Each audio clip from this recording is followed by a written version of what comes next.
It's at that moment when an acoustic guitar plays, Drake and Josh style, and out you see coming from the ramp with fireworks behind him in a beautiful cape of red, black, gold, and white in this pose, and all you hear is adrenaline in my soul.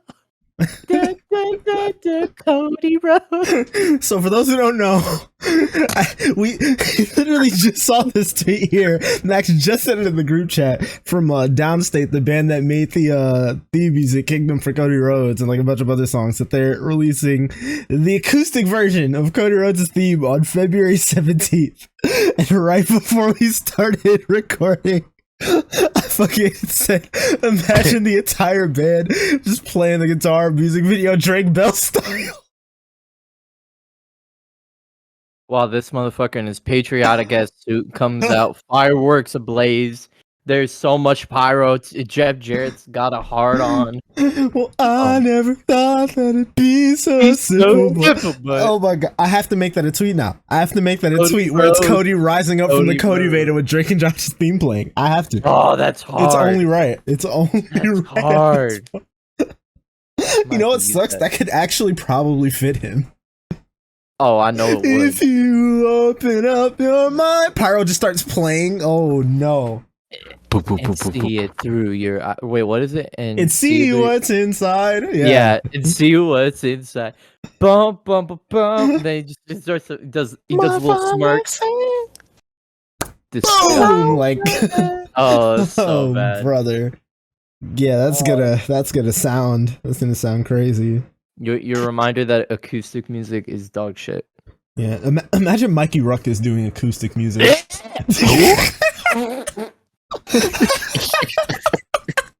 Who? Man, I had to back away from my desk, bro. That was Imagine Adam Cole's theme done acoustic style. You know it's all about the boom. Adam Cole, baby. Bro, imagine Kenny Omega's Devil Sky. Or whatever the fuck. I hear the battle cry under the devil's. Oh my god, that is so foul. That's weird. Imagine Def Rebel doing acoustic. This man Max just gagged. And bro, on that note, let's just get into it, bro. It's wrestling sucks, and then you die. Are you ready? I spit in the face of people who don't want to be good. And then you die. What goes on and how it goes, everybody? Welcome to another edition of Wrestling Sucks and Then You Die. I am the one and only misterHEEMA, and I am joined by the Owen Hart, the D'Lo Brown, and the Godfather to my The Rock Rocky Maivia. I am joined by Max, MC Wheel Easy, the homie Thief, and the homie Tristan. What's good, gang? How's it going? Godfather reporting game. The camera will be on in a little bit. Don't worry about it. But hey, Royal Rumble, am I right? Adrenaline. Well, first I was gonna say I was saying you were the D'Lo, but yeah, we're only talking about the Royal Rumble pay-per-view this time around, because if we're being honest here, there really isn't anything else that happened this week worth like really mentioning besides like probably just on Dynamite the tribute match for Jay Briscoe with Mark Briscoe versus Jay Lethal, which was dope. It was just there ain't really too much to say about it. Just really nice. Glad that it was done. Really honored memory of Jay and did his thing. Yeah, I don't think anybody else has anything to say about that whatsoever, honestly. I'm gonna keep it a buck. I did not watch anything this week. I don't blame you. That was the only thing I went out of my way to go back and rewatch, because I heard it was good and I heard it was done very well. So I went and watched that. It was very good. It was emotional. I didn't tear up, but it felt good. Yeah, I was happy that they got to do that, and I'm also happy that Mark gets to come back more than once. Should have always been that way. Yeah, fuck Warner for waiting until after the tragedy happened for them to do that. But you know, best case scenario, given the situation that happened, glad that Mark's gonna be able to be on TV and stuff more often. But yeah, that's literally all I have. That's literally all I have to say about AEW or any other shows this week. You guys want to talk about the Rumble? Absolutely, I want to talk wait, about the Rumble. I mean, we didn't even introduce Tristan or myself. Oh snap! Well, Max, how's it going, bro? It's okay. You can just forget, bro. Boys, it's okay.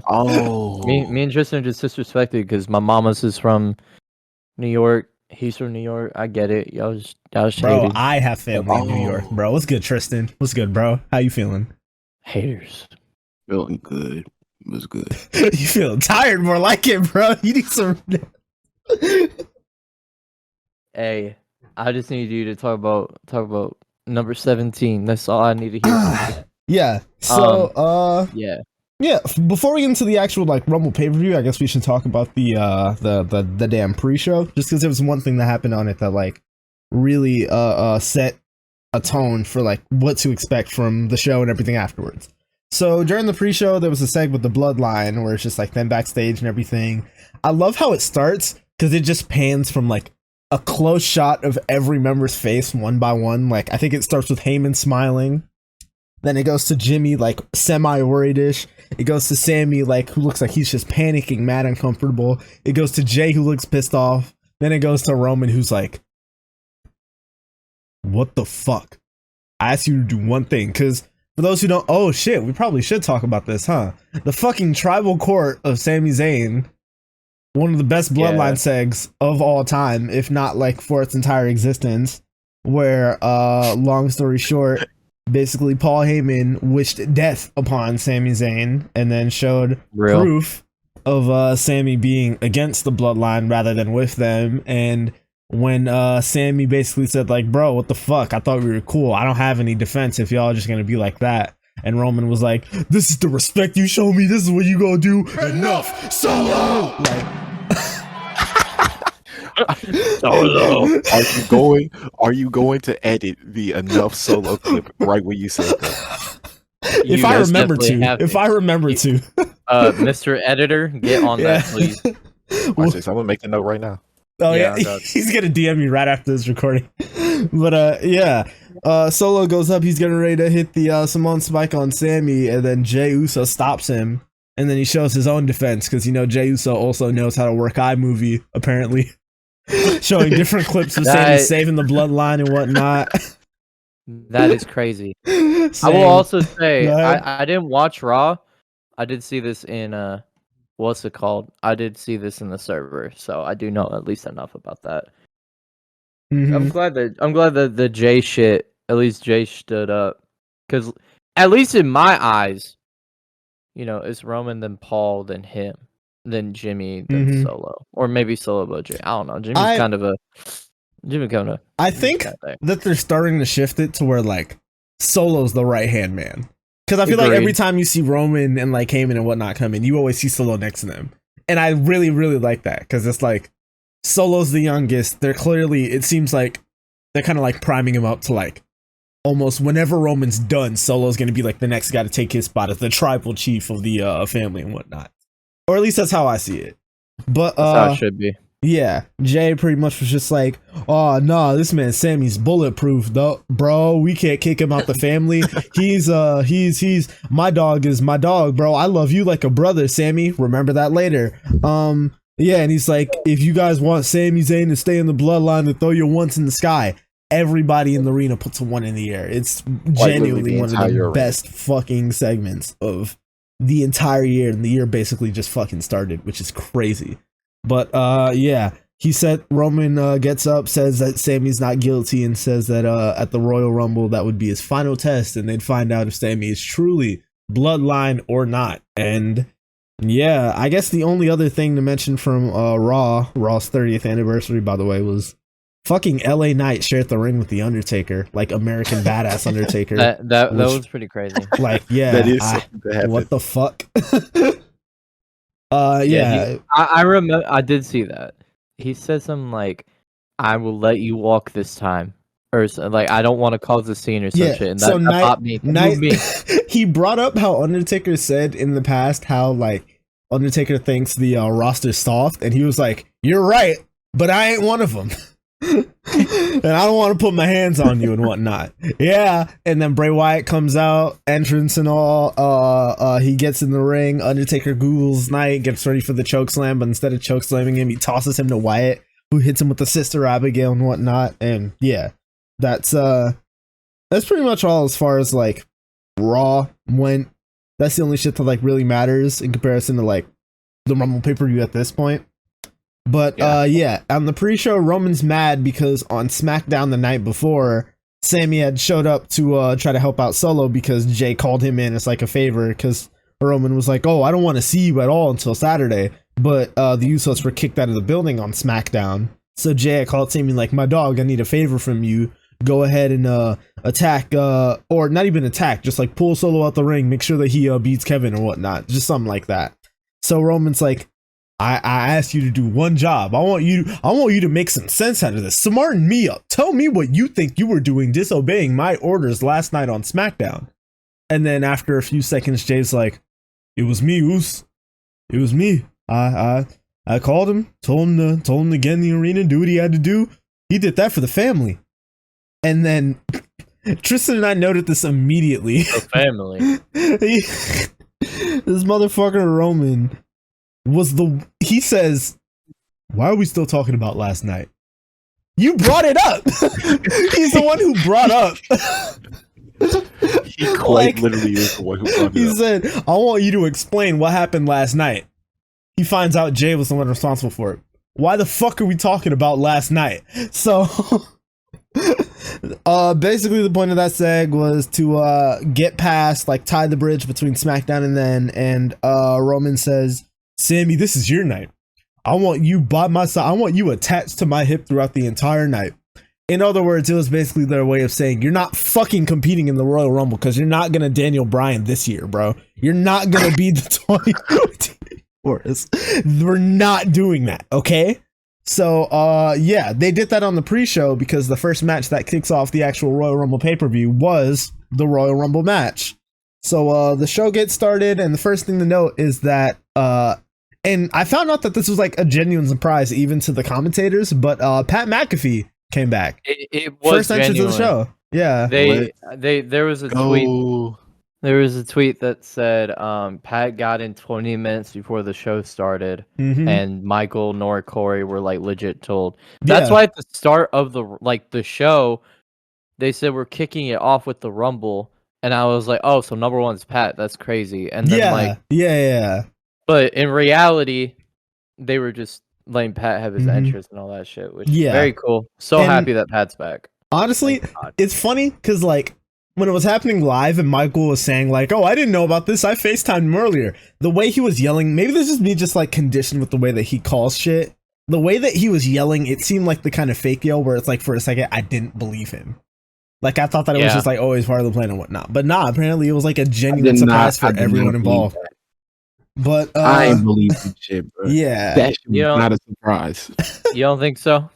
No, I feel like he at least told Cole. I wouldn't be surprised if he had told Cole at least. I feel like the way Corey reacted to it. I mean, Corey's just a hater, but the way he was like, "Man, my night is ruined. I don't want this motherfucker here. He did my job. He did what Cole used to do when JR would come out. Real. That is real. Yeah. But the men's Royal Rumble kicks off the show, and that alone told us all who was winning that match. So TLDR for everybody watching at home, we're all in a server with fellow wrestling fans and whatnot, friends of ours and everything. We hosted our own Royal Rumble pool where we like all entered this like spreadsheet thing. We each got like random numbers to pick from for each Rumble and whatnot. Thief had number one in the Royal Rumble. We all thought that the first two that were going to start it off was Seth and Cody. Number one in the Rumble was fucking Gunther. and he had a showcase. Bro, Thief said it best, bro. The moment he came out, I'll remember this like completely. This man, Thief, said he's not winning, but I already know this nigga's gonna eliminate a bunch of niggas. And boy, was he right. So Gunther comes out to number one, and then number two ends up being Sheamus. He comes out, Apparently, this motherfucker's like what 45. He still looks exactly the same as he does when he first started, bro. He has not aged a day since he debuted in like 2010. Sheamus is 45, yeah. Jesus Christ, bro. He's an old man. He's the last of a dying breed, bro. I promise you he is. He's that dude, bro. I can't talk. First piece of WWE merch I ever had was the bro kick shirt. Oh, like really? The old school one with the boot on it. What a crazy first shirt. Yeah, bro. Did you buy that at a Target? No, I bought it at WWE. Really? Live. Yes, oh, live. Okay. I thought you were gonna say WWE shop. I was gonna say, really? No, my first WWE shop purchase was a Randy Orton RKO jacket. It was basically the sleeveless jacket that he wore forever, but it had the sleeves on it. Okay. I'm not like Randy Orton. You weren't rocking them guns like that, bro? Bro, I may live in California, but I get cold. I get valid, cold, bro. Then them air conditioners do be. I'm not built like y'all in the Midwest or whatever y'all call it, bro. The middle of America, dude. I would die. It's snowing hard as fuck outside, actually. But bro, yeah, for Southern California, it sounds like pussy shit. It's actually been 50s and 40s this year. Jesus Christ! That's cold for California. Snowing? Yeah, he said it's snowing for him. Yeah. For HEEMA.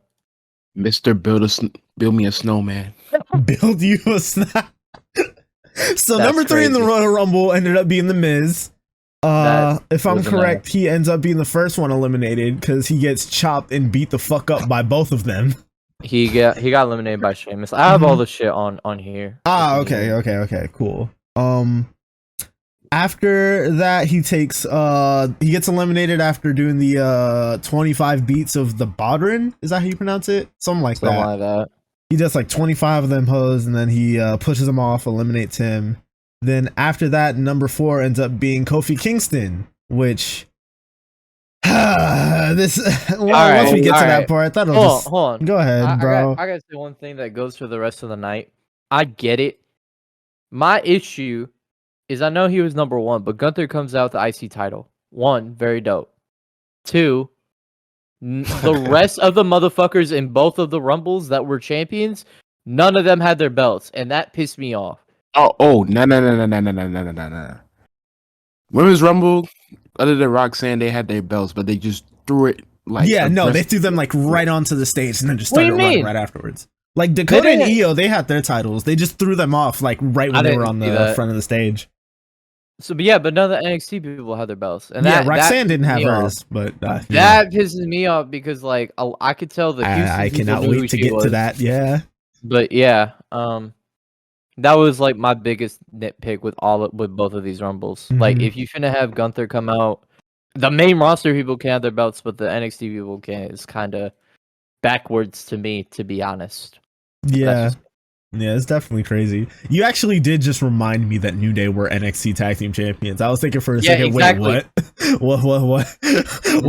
Where'd you get that point from? But yeah, Kofi Kingston comes out, does his thing for a little bit, gets in the mix before number 5 ends up being the pick that I had for the Royal Rumble pool. I had number 5 for the men's. It was Johnny Gargano, who I don't know how the timeline didn't know this. I guess it makes sense because like he didn't have it for too long before he got injured, but he has a new version of his theme. Yeah, it's literally just Rebel Heart at a different key. So like, it was hilarious though. I mean, I talked about it in the server yesterday, but seeing Johnny wrestling one of the faces of the black and gold NXT Good Days go from that to a random debut in Canada, re-debut in Canada, to this weird storyline mix with Miz and Dexter Lumis, to like he was in the Rumble for a while. Yeah, but he didn't do shit. He really didn't do that much. Yeah, he sold. He was in the Dolph Ziggler row. Oh shit, that's a crazy way to put it. That nigga Johnny got no reaction, bro. Oh, I felt so sorry for that. Yeah, that's rough. And to be fair, when we talking about reactions, we had friends who were at the Rumble, so we actually know the reactions of shit. Yeah, they did not react to them like at all, pretty much. I asked Marquise and Andrew specifically about Johnny, and they were like, "Yeah, no, nobody cared." I was like, "Man, that's rough. That's rough. That's my boy. I love it. He's really good. People tend to forget Johnny Gargano's a good wrestler. Johnny Gargano is awesome. But yeah, starts doing this thing for a little bit. Eventually, number 6 ends up being Xavier Woods. He ends up facing off with Kofi for a second. They like do the same like tease. Do not talk about the spot. Please do not talk about the spot. I gotta talk about the spot, bro. I gotta talk about the spot, bro. I gotta talk about it. Bro, Tristan, why can't we talk about the Viperville, Kofi, and Xavier spot, bro? Oh, because long story short, my casual wrestling fans, my wrestling friends, my casuals, they blow up my phone. they took a picture of it. It's Kofi and Woods in a position, and they just slapping each other's ass. He's like, "Bro, do you really watch this shit?" I'm like, "Bro." Yeah. So yeah, they faced off. They act as if they're gonna start fighting each other. It's the same type of shit as that tag match on Raw from a couple months ago, where it was like the multi-tag team, whatever. And then Woods just like lays down and lets Kofi try to like pin him for the 3, which was smart as fuck. But this time around, when they acted like they were about to fight, instead, Kofi just gets on Woods' shoulders or something like that, rolls through, and then they just start slapping each other's asses. Gets a big pop, by the way. It gets like one of the pops of the match. They get off, do New Day, that whole thing, and then Sheamus and Gunther go back to beating the fucking shit out of them. Yeah, that's pretty much it as far as like that stuff goes. Number 7, Karrion Kross ends up coming out. He doesn't last too long. Number 8 was wild to me. I don't know, it was just kind of crazy to me. I know he's not like super built up or anything, but it's kind of crazy. He gets the cool entrance with the slowed down fucking bit rate, and then I think he probably would have lasted longer if Ray was like there, because I know he's feuding with him and whatnot. But yeah. Number 8 ends up being Chad Gable. They just do a little bit of stuff. There's a little sequence with Gable and Woods that was pretty cool. I'd actually like to see them in like a casual old singles match. I think that'd be fun. He got a lot of rolling suplexes. Yeah. Chad Gable, very easy to forget. Again, Chad Gable's really fucking good. This Kurt Angle's real son. Yeah. Let's be honest. Yeah. Number 9 ends up being Drew McIntyre. They chop it up for a little bit. Eventually, there's like a little face off with him and Sheamus and whatnot for a little bit. Everything's chill with that. McIntyre actually ends up eliminating Kross after a little while. Like we said, he doesn't last too long, which again is crazy because like I think I literally said this in the call when we were all watching Royal Rumble. I was like, yo, remember when Kross was undefeated in NXT? You remember when that same 5 Twitter accounts posted him and Adam Cole promo? Oh my fucking god, bro! I'm convinced. Yes, I'm convinced that's the reason everybody hated on Kross once upon a time. No, it was. It's because everybody posted that shit, and just like that mixed with the fact that Scarlett wasn't with him when he was on the main roster the first time. Plus, he came out with the he had the helmet too. Yeah, that. Bro, they didn't even post the worst promo, bro. Johnny cooked him worse. Johnny destroyed him. Bro, didn't Johnny say like, "Oh, my wife, you couldn't lace my wife's boots" or some shit like that, bro? Crazy. Like, oh my gosh, dude. That was crazy. But yeah, number 10 ends up being Santos Escobar. Number 11 is Andrew Dawkins. Number 12 is Brock Lesnar. Did you just call him Andrew Dawkins? Did I? No, I said Angelo. I said Angelo. Oh, okay. I thought you said Andrew. I was like, that is mad disrespectful to Andrew Dawkins. I said Angelo. I'm hearing duh. And if you think you're hearing things at home, don't go back. You know, I said Angelo. Duh. Yeah, don't go back. Don't. Come on now. But yeah, Brock Lesnar comes out at number 12. Right before the number 13 comes out, he gets in a face-off with Gunther after eliminating a bunch of people as well. I think Lesnar... Oh, I remember this. he eliminated both Dawkins and Santos. When he eliminates Santos, he catches him from like a midair thing that he was going for. He tosses him out the ring. Santos, it looks like, I can't tell if it's like his back or if it's his head. It hits right off the apron. It looked fucking disgusting.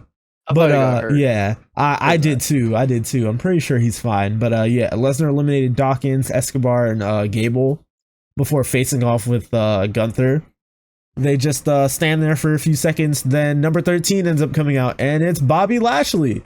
And the moment he comes out, I think to myself, that is the man that's going to eliminate Brock Lesnar from the Royal Rumble. And thank God I was right about Brock Lesnar being the one that was eliminated by Bobby Lashley from the Royal Rumble. They all just go ahead. It's just a bunch of big meaty men bumping meat for a little while, doing their thing. But yeah, Brock Lesnar. Yeah, shout out Franklin Roberto Lashley, actually, who ends up eliminating Brock Lesnar. He did it clean. Yeah. And he was flexing and the crowd was hot. It was a good pop. Made me feel good. I felt really good for Bob. Shout out Big Roberto. It's actually kind of crazy. Like, Brock came out, Bob came out right afterwards, and then before the next person came out, Bobby eliminated Brock. So like, it was kind of like, it's weird. It's like some of the people, they really were there for just like a cup of damn coffee and that's it. But when you think about it for a second, given it's Brock Lesnar, that kind of does make sense. As a person who's just like, so I've been so saturated with part-time Brock my entire wrestling career. Like, I didn't grow up with him or anything. I would prefer if he just keeps doing that. He shows up for 5 minutes and then he leaves. He takes his paycheck and he goes home. Because he sells tickets, but he doesn't move me personally. I know why he's there though. And yeah, that's true. That's true. He doesn't move me. Number 14 is Baron Corbin, who comes out with the worst entrance music I've ever heard. As he's walking down to the ring, Brock Lesnar beats the fucking shit out of him. Like before he enters the ring. Poor Corbin, yeah. Just trying to get a paycheck. He's just trying to get a paycheck. He's always getting his ass beat. He can never just have a good day. Shout out. Could have been world champion Baron Corbin. I was just about to say, remember when he was Money in the Bank in 2017? Bro, he lost Money in the Bank and he cashed in on Jinder Mahal. Think about that. Yeah, thanks a lot, John Cena.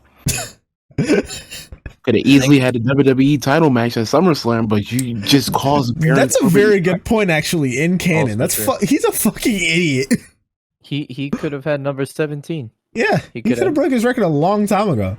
But number 15 is Seth fucking Rollins, who comes out. The GOAT. Yeah, the that's GOAT. Definitely his name. Yeah, that's literally his name, Seth fucking Rollins. His Spurs gear was moving me. It was crazy. So that's what that was. Okay. Yeah, that's traditional Spurs colors, like the Miami Vice type. Gotcha. That I knew that the second he came out because I saw his tights on Instagram. They look very good. I remember I was saying this before the show because we all thought that he was going to be number one. I was praying that he would have had like Shawn Michaels inspired gear at number one, and then would have like used that the entire way. Maybe fucking next year, whatever.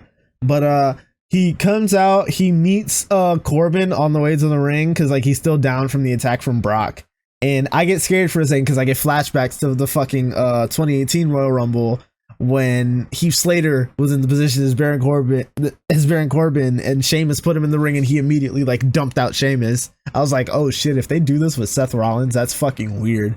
But nah, he just puts Corbin in the ring and just eliminates him right afterwards. Which is hard for Seth, at least. But yeah, they keep on scrambling a little bit. Eventually, Seth eliminates Lashley as well, which is funny because like in the Rumble that Seth had won, he eliminated Lashley in like a couple seconds as well. So it's like Seth kind of just owns Bobby Lashley in Royal Rumble matches, I guess. I don't know. It is what it is. But number 16 ends up being Otis. Comes out, gets in the mix for a little bit. Just yeah. I know the crowd pop for the Caterpillar. Oh yeah, they did later in the night once he did it. I think there was one point in the match where like Johnny was laid out on the mat waiting for Otis to do the caterpillar spot, and then he just never did because I guess there was like a different spot that was happening in the ring that they were like gearing up towards as well. I don't know. But number 17 is Rey Mysterio, who his music plays, doesn't come out. Everybody's like, what? Where the fuck is he? We gotta address this. No. We'll get to it once the Rumble's over. Trust me. I got you. We need guys, please. We need to find Ray. Oh, did you not read the tweet today? He was hurt. Nah. He has been missing for almost 24 hours, bro. We need to find him like we need to find Super Dragon. I'm not gonna lie. Like we need to figure out the whereabouts for Rey Mysterio. Dog search anybody. We need to find Rey Mysterio. Yeah, wait, what's his real name? Hold on. Maybe easier. According to Dave Meltzer of the Wrestling Observer, man, who listens to him? Number 18 ends up being Dominic Mysterio, who walks out with a mask from Rey Mysterio. And I'm not gonna lie, that was hard. I don't think Dominic did it. To be honest, I don't think so either. I think it was just coincidence. I think he just coincidentally. Like, you know, I don't know. Maybe he did come out and he was just invisible. Maybe he was John Cena. That's crazy. Yeah. I do have to say, Rey Mysterio has a poor Rumble track record. He won it, and then had the unfortunate dealing of being number 30 in the Daniel Bryan Rumble that should have been Bryan's Rumble. I was gonna mention that when Dominic comes out in the mask and everything, they start booing the fucking shit out of him, and I thought that was sweet because it reminded me of how like the Mysterio family has horrible track records when it comes to crowd reactions at Rumbles. But this is gonna sound stupid when I say it, but it was here when he walked out with the mask that I realized how much he genuinely looked like Rey Mysterio. Like he looks just like his fucking dad, and it's hilarious. I have to say though, he still looks more like Eddie. Yeah, I was about to say he looks like Eddie, bro. Bro, you don't think it's just the hair? I was gonna say no. With the hair, he looks like Eddie, and also like I'm gonna just keep it a buck. Other than the Seth match, I'm not a fan. Like I was begging for this motherfucker to go to NXT for months. He still should have. No, he absolutely should have. He's been green for what, 3 years now? That Seth match was in 2020, his debut or some bullshit. Yeah. He's been green for 3 years, and again, I love Judgment Day as a fucking talent, as a talker. He is absolutely hilarious because he's just doing whatever the fuck he wants and it's working. However, this bullshit with what's it called? Him like doing this shit as a heel, it is moving me. He's like, finding himself. If he legit, like his Three Amigos also finally started looking better, thank God. Because I'm gonna tell you what, if Rey Mysterio's son can't do the Three Amigos, there's no hope in this world. Yeah, there's no hope in this world. But yeah, there's no hope in the world. But yeah, I don't know. Dom's getting better. I'm happy that he's finally hitting his stride. I'm glad they got him away from his daddy. I think the WrestleMania match will be very good. I agree. I assume that's where they're going. So. I agree. I imagine so. But yeah, number 19 ends up being Elias. Number 20 is Finn Balor. He comes out. God. God, bro. Dude, can any of you describe the gear that he had on? So he got the fucking shooter, the AI shooter band. That's what you call the shooter sleeve, by the way. Respect Allen Iverson. The silver shooter band. He's got gut is exposed because of course Finn Balor. He's got the armband on too. I think he had a J armband too. I could be wrong. He might have. Then he's got the fucking flashy pants that are like looking half shorts, kind of baggy in the short department, but they're still tight around the leg. He was looking crazy. I don't know what awesome. other word to... Not to mention, he had 2 shoes that were opposite colors, bro. That is true. One shoe was color platinum, the other was color black, and they were on the opposite sides of the respective sides of the pants. This bro was looking, I don't even know. Yeah. Bro. I also have to say, whenever he gets eliminated later, and then they eliminate Edge, I'm pretty sure. Yeah. His fucking reaction of him just going, bah! was so fucking, yeah! like, what the fuck are you doing? Finn Balor is in his I don't give a fuck, I'm an old ass man arc, and it's so fucking funny to see. I was he about is to say, having the funniest time of his life. Nah. Bro, Prince Devitt does not care. This motherfucker is he is not shooting people no more. He's not no demon no more. Oh my god, you know what that reminds me of? Did y'all see the fucking video of Drew McIntyre getting his number for the Royal Rumble before the show? Oh, you didn't see it, Max? Oh my fucking god.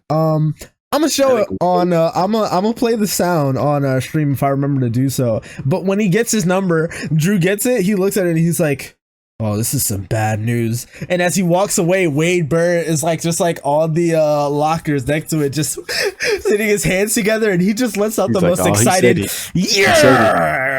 ever, bro. It's the funniest fucking thing I've ever heard. Bro.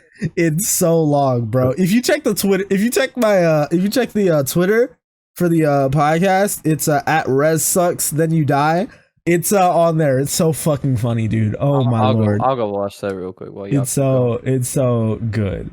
But number 21 actually ends up being, surprise, hometown pop. It's fucking Booker T, which he looks great, by the way. Oh my god, he looks so huge. He could go back to a full-time run anytime he wanted. Well, I mean, for those who don't know, he still wrestles. He still does his thing for ROW, his wrestling company. Yeah. So I mean, Other than that, like, if he wanted to go back to like a full-time schedule, he could do so whenever he wanted. I'm sure he definitely could. And it's funny because. No, bro. Bro. We're not gonna look at Booker T and act like that nigga did not look in shape, bro. Bro, he looked good, bro. What you mean? Gunther saved that nigga's life, bro. He saved that nigga's life. Bro, that's all. Sorry, I just heard it. Bro, no, this motherfucker really said, yeah.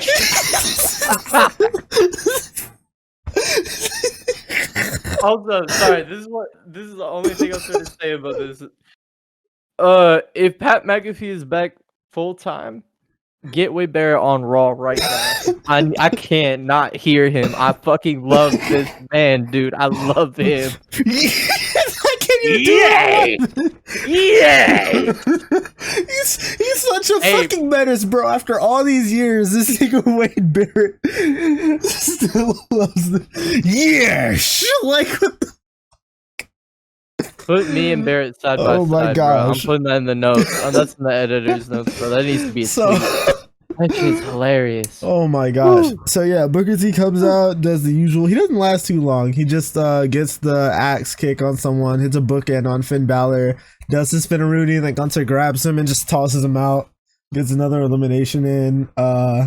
Yeah, it seems like a lot of the time, like throughout the Rumble, it's just like the ring piling up for a little bit before like a whole sequence of eliminations start happening.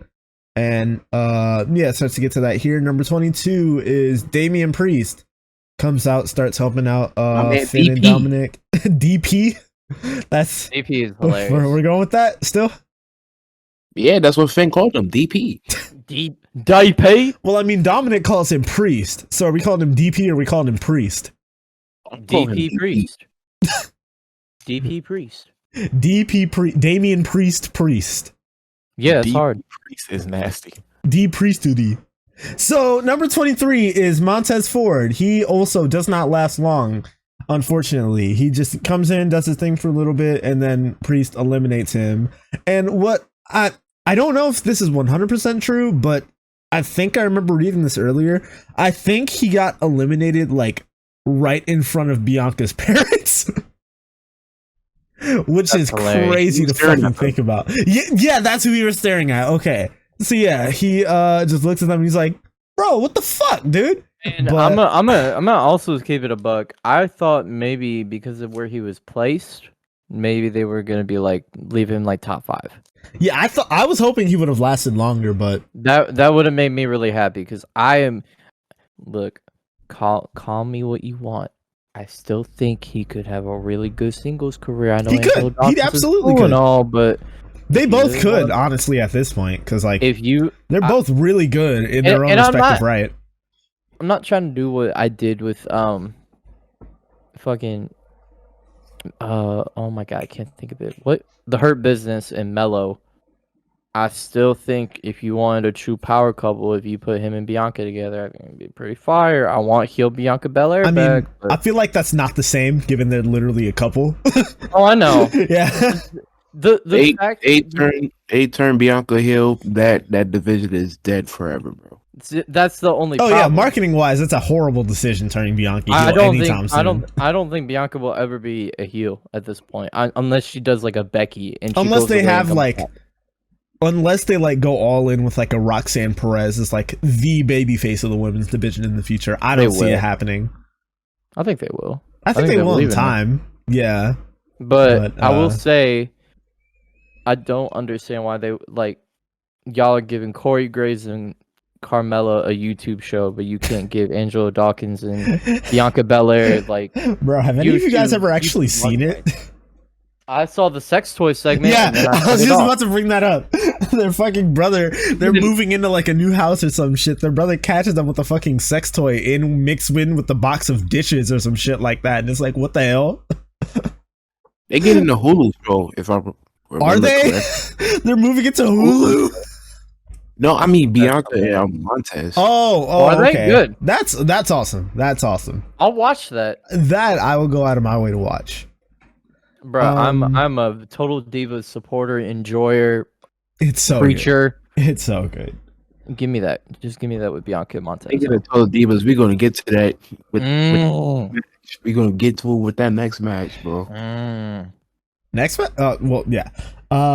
Number 24 is Edge. He's back and he's ready to beat the piss out of Judgment Day again. I don't know why, but him just kind of coming out like no jacket. Yeah. no jacket That kind of shit threw me off. Irked Like my soul.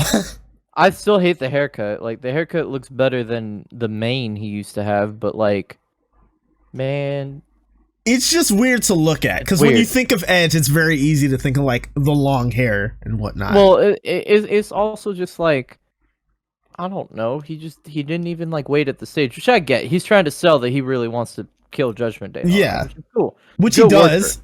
Which he does. He Yeah, eliminates Balor, he eliminates Priest, he almost eliminates Dominic, but then he lasts a very short fucking time now that I think about it. They do this with a lot of like big time name people. He tries to eliminate Dominic, and then the rest of Judgment Day come out and they help eliminate Edge. Actually, Edge is at the Royal Rumble. That's where Finn Balor does say, yeah, that, yeah. Don't forget to mention Finn just running away from this nigga. Yes. Yeah, I was just about to mention that was because number funny. 25 is Austin Theory. Music starts playing, he starts making his entrance. As he's making his entrance, they cut to like by the ring where Edge is like beating the piss out of Priest. He starts chasing Finn all the way up the ramp. They don't cut away at all. Edge is just chasing him up there. You think for a second, if you look away and you look back, it looked like Edge is just running up to Austin Theory getting ready to beat his ass, but nah, he's just chasing Finn. He starts hitting him as well. Eventually Rhea comes out, she lays out Edge, and then Beth Phoenix shows up, and Beth Phoenix hits Rhea with a spear, and then I guess they just like continue brawling to the back or whatnot as Theory enters the ring. They start doing their thing for a little bit, and then number 26 is Omos. Omos comes out with MVP and everything. I like Omos's gear. Took 5 years to get to the fucking ring. Hey man, say man, you know This theme is hilarious, bro. his theme is so fucking It's very good. Unironically, I love it. That's why I had no problem with him taking a long time to get his ass to the ring. I will say, Eogan, our friend Eogan, did make a good point. He was wearing the vest. You know, Take the chops away, bro. He's got the vest on. The Roman Reigns gimmick. He actually does he? Yeah, it's pretty hard. Sierra, Hotel, India, Echo, Lima, Delta, Omas. Look Yeah, in my eyes, no fear. The big man time in the place right here. So number 27 is Braun Strowman. He comes out, eliminates Omos after a little while. Yeah. What were you about to say? Who is excited for him still? Does anybody care? No, not me. I'm gonna be honest with you. It's hilarious because Bro, I do not care about Raquel Rodriguez's fucking boyfriend. And that's crazy because I don't even care about Raquel Rodriguez.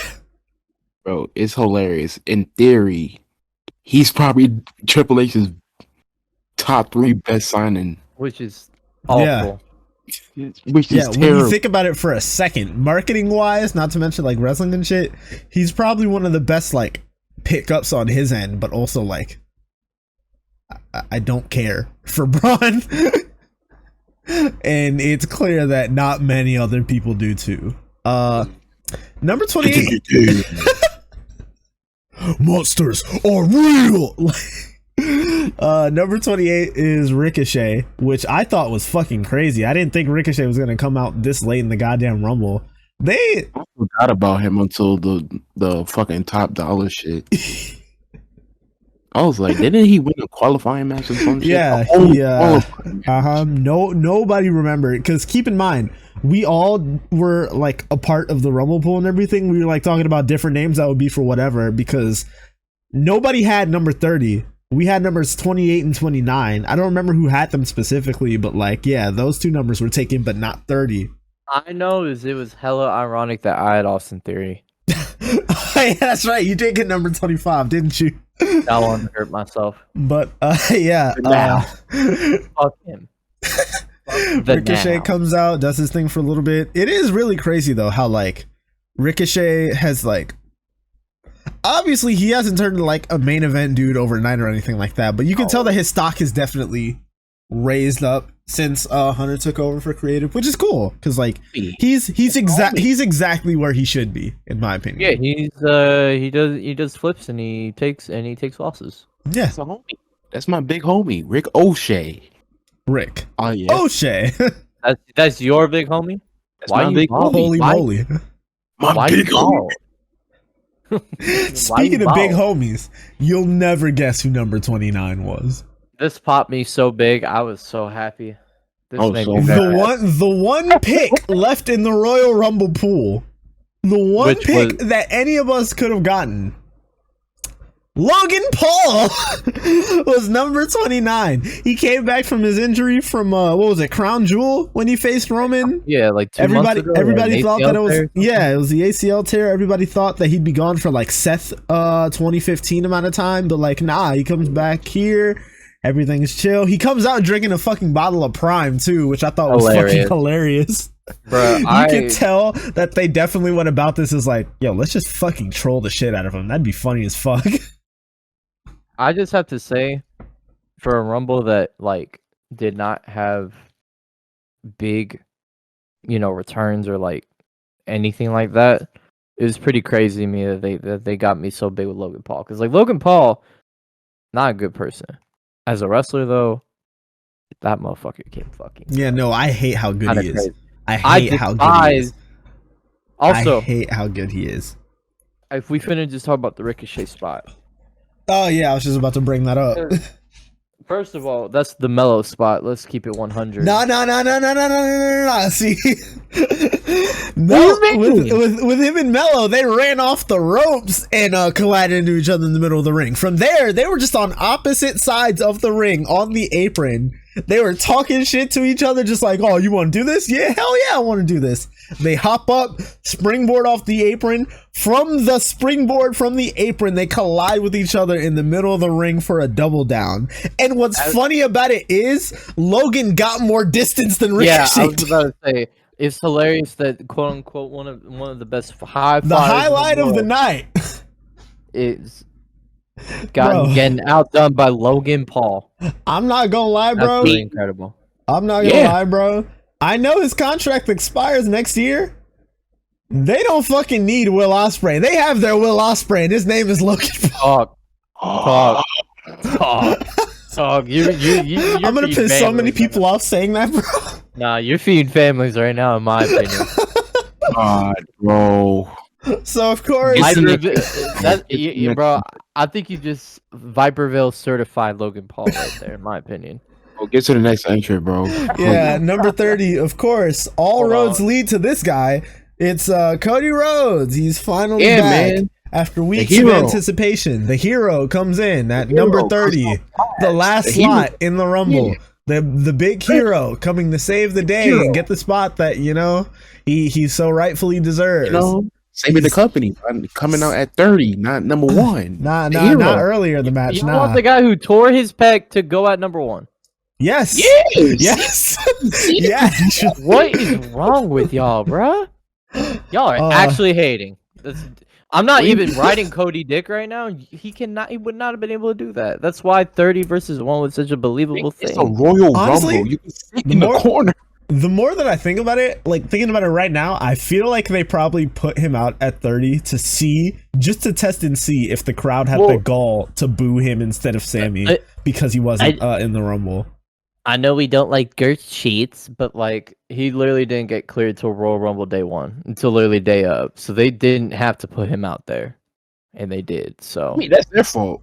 Yeah, that's on them. I agree. I agree, it's their fault. But like, it sounds like they wanted to give him a test, and they gave him a test. So yeah, that's true. That's true. Also, should have re-injured that shit. Hey, he did rupture his eardrum though, so I mean, he Cody did. Yeah, Cody low-key might have Kawhi syndrome, and I'm saying that as a cool fan. That's fucking crazy. Is this the dagger? So, Braun Strowman eventually gets eliminated by both Ricochet and Logan Paul. I don't know if I mentioned this. Strowman eliminated Omos. Ricochet would get eliminated by Theory. Ricochet and Logan. Yeah, they eliminated Strowman. Ricochet tried to save Braun or whatever, right? Yeah. Austin Theory ends up getting eliminated by both Cody Rhodes and Seth Rollins, and then it turns into a fucking face-off between the two because it's their first time really seeing each other since Hell in a Cell, when Cody got injured in the first place and all that junk.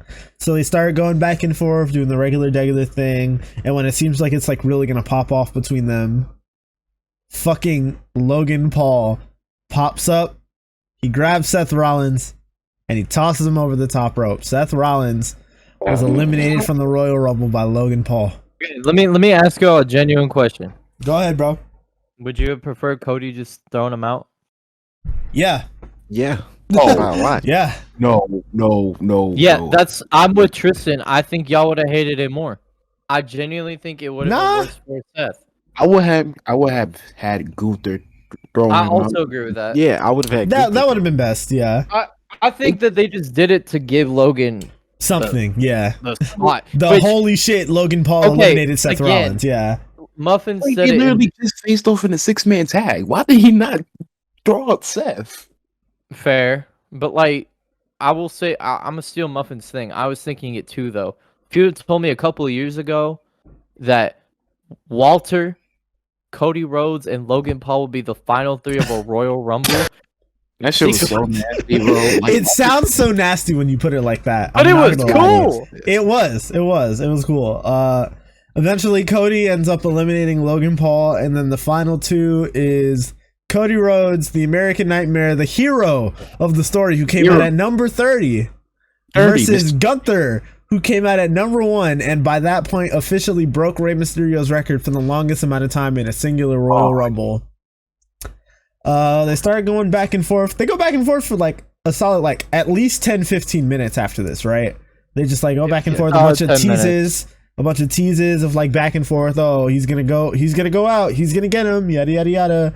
But eventually Cody ends up in the Cody Cutter, Crossroads, tosses Gunther out the ring. Cody Rhodes, as predicted, the hero of the story, has won the Royal Rumble. And the crowd cheers this. Like, they don't turn on him or anything at all. They don't hate the fact that, like, it's whatever, which I'm not surprised with. Like, I for one knew that they weren't gonna like turn on one of them just because he wasn't Sami Zayn. Like they both Texas. Yeah, like they both understood that like either guy could have like been the dude who could have did that, and like excluding the main event segment shit, it was the biggest pop of the night. Yeah. Cody's fine. Like, it's not Sammy, but they like Cody. The people like Cody. So, Exactly. and again, I'm like the only person in here who still rocks with Cody. That's my guy. But like, he on Fraud Watch. What do you mean? Yeah. I'm glad you reminded me of this. I'm glad you reminded me of this. Oh After God, he celebrated winning the Royal Rumble and everything, pointing at the WrestleMania sign, yada yada yada. The way that he leaves the ring is he grabs the top rope, hops over the top rope, both feet touches the arena floor. Rey Mysterio never entered the Royal Rumble. He had that spot and never got into the ring. Other 29 men were over the top rope with both of their feet touching the floor. Rey Mysterio won the 2023 Royal Rumble. Let me ask you a question. So did Curtis Axel win that Royal Rumble that one year? Yeah. Did Roman Reigns go over the top rope when he left the ring? I don't think so. I don't think so. You are sick in the Cody head. Rhodes, literally, I don't know why he did this. He went over the top rope, let his feet touch the floor. Rey Mysterio has a legitimate claim to winning the Royal Rumble this year. No, he just He won. He won. Just to play. It's crazy. Like, when you think about it for a second, Gunther took his record for the longest amount of time in a singular Royal Rumble. So Rey decided, you know what? I'ma set the record for the longest amount of time, not in a Royal Rumble, and still win it. That's the master right there. That's the master of the 619, bro. That's the smartest man in wrestling. Shout out to Rey Mysterio. Just to play hater advocate. I think by like unwritten Royal Rumble like rule, if you don't enter the ring, then you're not him. Like you just don't matter no more. If you don't enter the ring. That's why Seth threw Corbin in so he could eliminate his ass then. If he just walked around him, Corbin would have been chilling. He would have just been chilling. So he threw him in and then eliminated him. See, just so he don't matter. You see this one? Yeah, no, you see they're moving goalposts. I'm not gonna lie. I'd like to give a big congratulations to Rey Mysterio, the winner of the 2023 Royal Rumble. I truly think it's a race thing because they really not care about. I truly think it's a race thing, bro. So it is me defending Cody Rhodes because I am white. If I told you, I mean, if you're just gonna say it. If I told you Eddie Guerrero is one of my favorite wrestlers of all time, would that change anything? So you should be on our side then. You should be on our side then. I love Eddie Guerrero. Bro, Flim, you see this? This nigga was like, I'm not racist, so I'm gonna name another Mexican. Like, what the fuck is that? Oh my goodness. We gotta move on, bro. Oh, we are gonna get canceled for sure. Yeah, congratulations to Rey Mysterio for winning the Royal Rumble. This is a good match. It was a good match all around. Next match on the fuck. Why do we have to talk? Does somebody else want to take this match over? Or do y'all want to? Please do. Please do. All right, look. So, first of all, this is the Mountain Dew Pitch Black. Yeah. Oh my god. The Fiend. Almost. So basically the way this was done, for those of you that didn't see it, first of all, this was not good. I was not a fan. Really? No. Really? Well, I know that you're like being sarcastic. The great white guy was not won't be back. They won me back by then. They won. Well, okay. This was the match that made me a fan of professional wrestling all over again. Bro, my friend.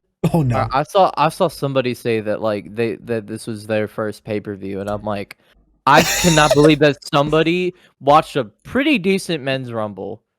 Yep. And then watch that. Imagine that's the second professional wrestling match you've ever seen in your life. Again, LA Knight makes his entrance. He's wearing yellow. Very Logan Paul like gear is Remember what I described it as. And then I was half watching because I was playing Dungeons and Dragons that day. I wasn't even in the voice call. So on one monitor I had that other shit, my Dungeons and Dragons. I had my Discord up too. And our friend Hunter was like, they have the Mountain Dew in the middle of the ring, like the Mountain Dew logo. And I'm like, you gotta be fucking kidding me. They did not AEW the WWE ring with Mountain Dew. And they fucking did. And I was like, man, this shit is gonna be fucking bad, ain't it? Because it was fucking bad. Dude, our feed was behind Hunter's, and he kept on saying, oh, just wait. You're not gonna want to see what's about to happen. You're not gonna want to see this. So we were like, bro, what the fuck is gonna happen? And then, so, you know, the Bray door opens. That's why I call it the Bray door. Bray comes out. He looked like, it was a good shout. He looked like he had like Undertaker type makeup on. He looked very Sarah Logan like too. That shit popped me. That shit was hilarious. that popped you? No, it popped me because I thought it was funny, not because it like popped me. I don't like Sarah Logan like that. But... Yeah, Sarah Logan, Valhalla, woo. Yeah, yeah, probably smells. I know her feet stink. Yeah, bro. Like Jesus. Nah, bro. Please just move on, bro. Yeah, I am. I'm waiting for HEEMA. My fault. Go ahead.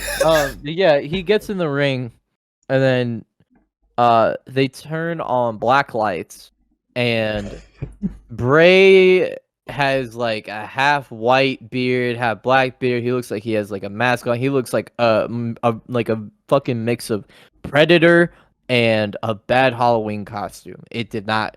It looked cool for him. It looked cool for him. But like Knight just kind of has glowing tights, and then like the ropes are glowing. Yeah.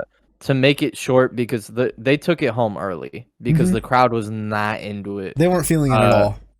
Yeah, and I mean, like I said, we had friends who were there. They were not cool. This was the worst choice to put after the men's Rumble. Can I say? Yes. Our buddy Andrew said, and I quote, "I can literally hear the AC in here." Oh yeah, he did say that. That's so terrible. That was the funniest thing I read like that whole night. Yeah, so they brawl a little bit. They go outside. They did a table spot. They had these weird, I called them Nerf darts, but it looked like but it was like supposed to be popcorn. It looked like popcorn, yeah. And like gel, it almost looked like Orbeez beads and shit was all over both of them. It got over Becky in the women's Rumble. They looked like nerds. Yeah, yeah. Like candy. It looked like little candy, little circular shits. They did a Uranagi bump, I think, or maybe Knight speared him through the table. I can't remember. He went from the barricade, ran up the stairs, and like tackled him through the table. Yeah, there you go. And then Bray threw him in, hit the Sister Abigail. That's about all I remember. And then, I'll be honest, I got up, I left, I went and got a Coke. I came back, and I saw Uncle Howdy. Damn it. So do I gotta cover the in between part? Yeah, you shit. Take that. Okay.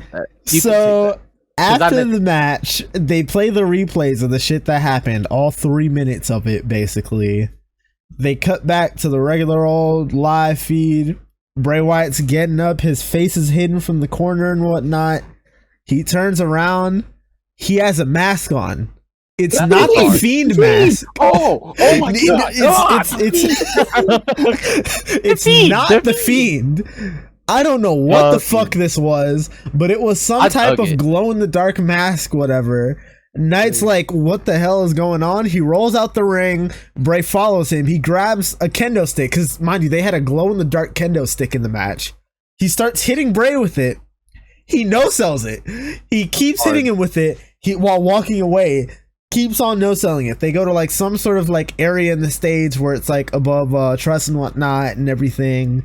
And Bray lays out Knight onto the ground and everything. Then from like the top of the structure that's right above where they're at, fucking Uncle Howdy pops up. And he's just like standing there just doing his usual thing. And immediately as we saw him, we all collectively thought to ourselves, is this motherfucker about to Shane McMahon this shit? Sure enough, he winds up, elbow drop from the top, hits everything but LA Knight, bro. He completely missed him. I saw multiple angles of this on Twitter. He missed every part of it. He went to the right of him. He had a better shot of landing in actual LA, like Los Angeles, California, than LA Knight. But he lands.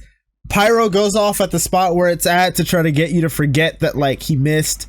And Bray's theme starts playing. He's still standing over like, oh, look at me, eater of worlds, yada yada. Above Bray, it's the if you guys remember when he first came back, when they had the life real world version of the puppets from the Firefly Funhouse, whatever, they were like creeping up from the top of the structure that Uncle Howdy was at before he dove over. Is the first thing I immediately said was like, is this the 6? Is this the Wyatt 6 everybody on Twitter won't shut the fuck up about? Yeah, apparently Slim doesn't know how to count. Well, I mean, it's Wyatt 5 now. Uncle Howdy just died and took LA Knight with him to hell. So, I mean, I still think, based on, we know that they get one more member after what happens in the next match. Ah, shit. I still think Krot's gonna be there. I still think, yeah, and I still think that they're gonna get another, I don't know, 1-2 people. I don't think they got money more, but you know, they are sold on Wyatt. If they had Taker talk to Wyatt on Raw 30, yeah, they're very much so gonna let him do whatever the fuck he wants. Which, like, more power to him. But you know, hey man, this was and again, as a Bray fan, it sucks because I was very hyped for his return, but I can't even get into this shit. I don't really. That shit gave me a headache. I couldn't see straight for the next match, bro. I didn't know what the fuck I was looking at. Again, I thought the idea of Bray feuding with himself was going to be really cool. But I don't give a fuck about Uncle Howdy. I don't give a fuck about what the fuck they finna do. I want Mr. Teacher Lady back. That's what I want. Mr. Teacher Lady, you are a liar. Yeah, no, that ruled. That shit was hard. A part of me wants to think poor LA Knight, but also he'll be fucking fine. He's LA Knight. He'll be good. I think at this point, I think they realized how well he did, and how much crowd reaction he got to still, at least for the fans. Bray's still real hot with the casuals. So like, yeah, he'll be fine. Knight is fine. He will probably be off TV for a month. I talk about Knight. Like, do we know if that nigga's alive? Bro, he's good, bro. Trust me. He's dead. Bro, he missed him. How is he dead? You know what was actually okay, hold on. That's a good point, actually. You know what would actually be like the most foul thing that they could do to him? What is he goes from, you know, coming to main roster, he's fucking maximum whatever the fuck. Oh shit, Max. He just goes back to Max Dupree. No. So he's Max Dupree, then he's LA Knight, and then Bray adopts him and makes him his own in the Wyatt 6. That would be the most awful shit that they could do to him. That would be so disgusting. S-I-X.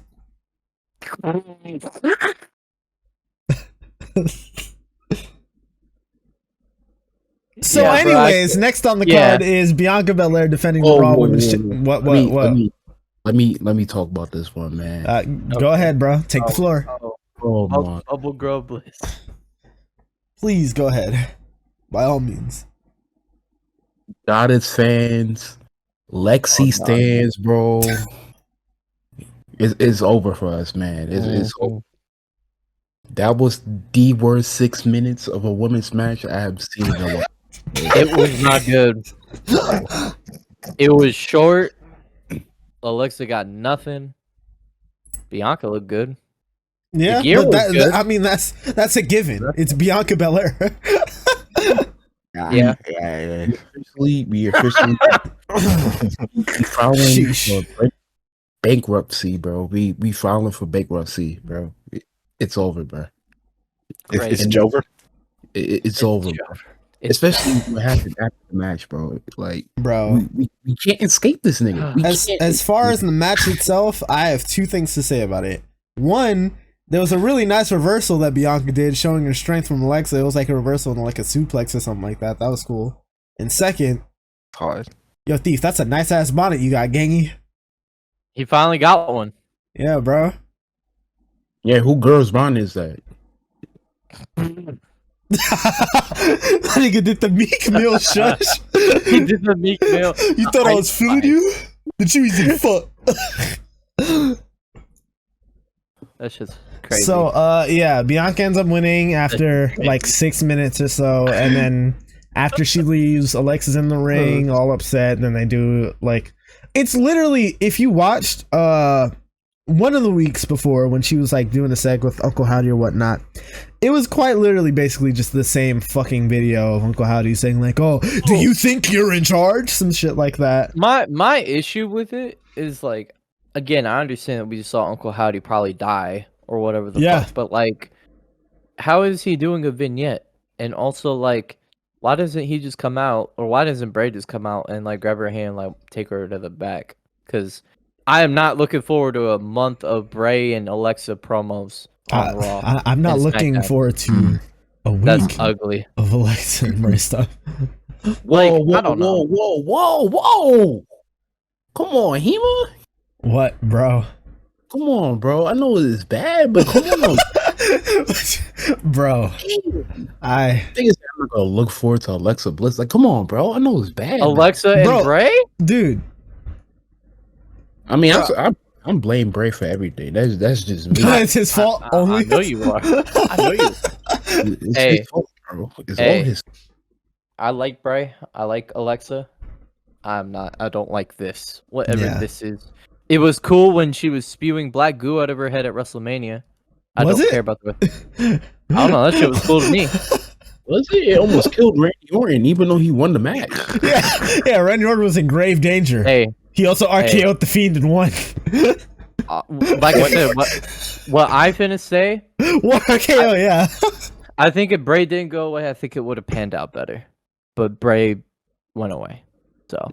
Well, I mean, didn't he cut a promo on the Raw after and said "witches be wildin'"? And then he went away for like 2 years. I don't remember. He did one last Firefly Funhouse, and he was like, "Witches be wildin'. It's a new season of the Firefly Funhouse." And then he got released. This nigga went away. This nigga got fired. Yeah. They got fired. Whatever. Same fucking difference. But yeah, I guess he went away. I guess they're gonna keep with the Bray Alexa stuff. Yay. So next, it's the women's Royal Rumble match. Does someone else want to take this or what? I'll take the it. women's Royal Rumble. Yeah. I got a lot of alley oops, but whoever want to take it, I'll take it. So gotcha. They go into it. First entrant is Rhea Ripley. Yeah. This popped me because I was like, this is my pick to win it, and also like nobody had her in the Rumble pool, by the way. Yeah, because nobody had number 1, nobody had number 30 in either pool, so our pools got fucked. Bill had number 30 in the women's, actually. Well, yeah, that's hilarious. Yeah. So Rhea Ripley came out, and I was like, "Ooh, that's kind of interesting. Are they finna make her Rey Mysterio this shit? If so, that would be very cool." Number 2 comes out, and it's Liv Morgan. Watch me, bitch. Hey, respect Liv Morgan. Like that, yeah. I thought Liv got a pop. She looked good. I liked her gear. Liv is amazing, but calling her the watch me bitch is still hilarious to me. That's crazy. This popped me because I have one of our friends that went, and I have a running joke that Dana Brooke, who is number 3 by the way, Dana Brooke looks completely different every time she comes out. There's something different about her, whether it's mostly her face though. It looks like she got some type of work done and then got it reversed and then got it done again like 5 different times. Damn. She was Batista. Yeah, shout out Big Mama Pump. God, I forgot. Bro, every time I'm reminded of Dave Batista flirting the fuck out of fucking Dana Brooke on Twitter. He almost got to push over that shit, bro. She did, didn't she? Yeah, she had the fucking 24/7 title. She was going crazy with that shit. And then Emma comes out to no reaction. Dana Brooke didn't give her no reaction either. I like Emma. I wish Emma got pushed back when she was full time. The fact that she wasn't NXT Women's Champion is crazy to me. Oh, so crazy. I remember her Santino very, very well. I liked Emelina too. She was hard. Yeah, where her and Liv Morgan basically had the same gimmick. Yep, Yeah. I loved it. After that, it was Shayna Baszler. She had I missed that theme when she had Madison Rain on the track. You know, that was awesome. Hard. talking about submission artist and the greatest Impact wrestler of all time. Yeah, bro. She had Madison Rain on the track. But yeah, Shayna came out. She was wearing some crazy. I don't know, bruh. Ronda influenced all this fucking face paint that she's been wearing lately, and it's pissing me off. Ronda get all this crazy eye makeup, and Shayna's got it too, and I'm like, man, don't do this to yourself. Bailey came out. It was not the Damage Control theme. I was praising God. Damage Control. Yeah. We got the power. We got the rage. Control the stage. Control the cage. We are the puppet masters. They going fast, we faster. And we gonna take a day off. We about to roll right past you. As soon as I started to like it, they get rid of it. Right, bro? I hate y'all. Can't have shit in this house. This theme is awful, but I like her regular theme. All Damage Control had their regular themes, which made me happy. She came out in Green Ranger inspired gear, which popped me, obviously. RIP JDF. Yep. Also, all of Twitter got incredibly horny at this point of the match. I'm sure they did. They did. My whole timeline. Put your tongue back in your mouth, bro. Yes. Thought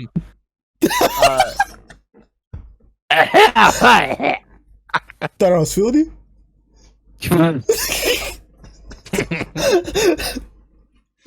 Not gonna lie, that might have to be a thumbnail one day. It's just if I ever don't think of anything, that's gonna be one. Oh God. Then this shit put a sour taste in my mouth. Hit row theme plays. Outcomes BFAB. This was our friend Paul's pick in the Rumble pool. I immediately laughed my ass off. Goodness. What was crazy to me, she came out in this like shoulder jacket. She didn't even take the shoulder jacket off. She ate. She ate. In the short time she was in there, she ate. Shout out B-Fab. You know? Because she B-Fab. Yes. Did she eat? Yes. She ate. I don't agree with y'all. I think y'all are absolutely tripping. Are you saying bro? I think she was also the first person who got eliminated, I'm pretty sure. Oh, Maxwell, are you saying you not down with the brothers? You don't think she B-Fab, bro? No, I do not. That's crazy. Her name is B-Fab. Hold on. This is something I wanted to say specifically for HEEMA. It was hilarious that they called her the OG of the OGs of Hit Row. How do you feel about that, Mr. HEEMA? Yeah, that's right.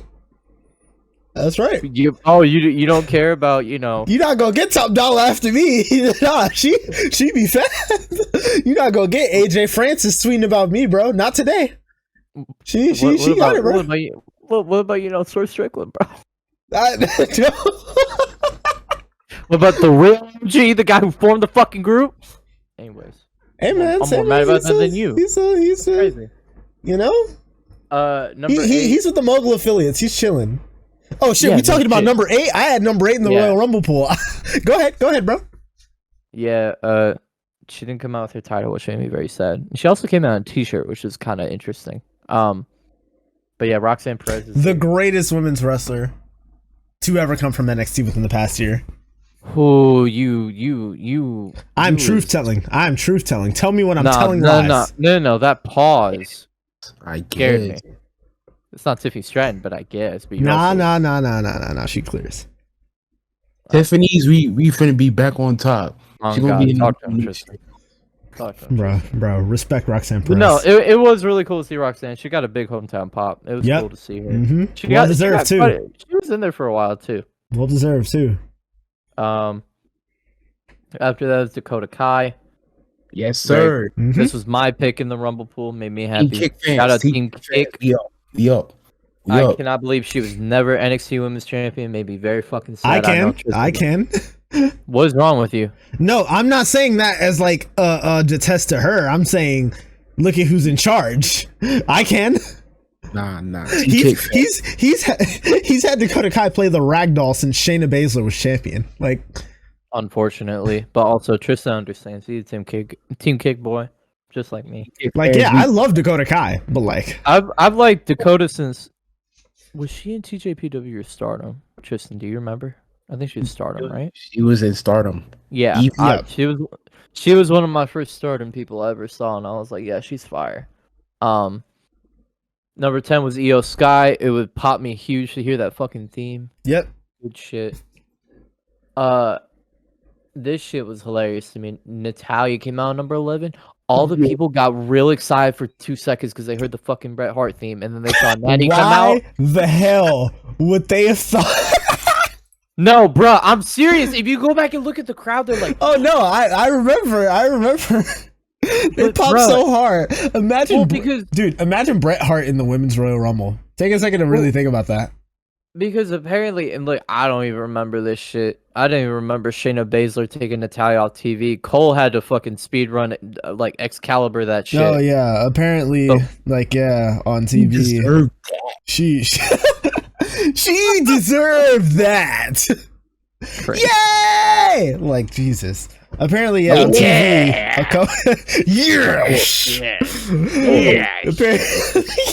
Apparently, a couple weeks ago on TV, Shayna had like injured Natalya or some shit while Ronda was champion.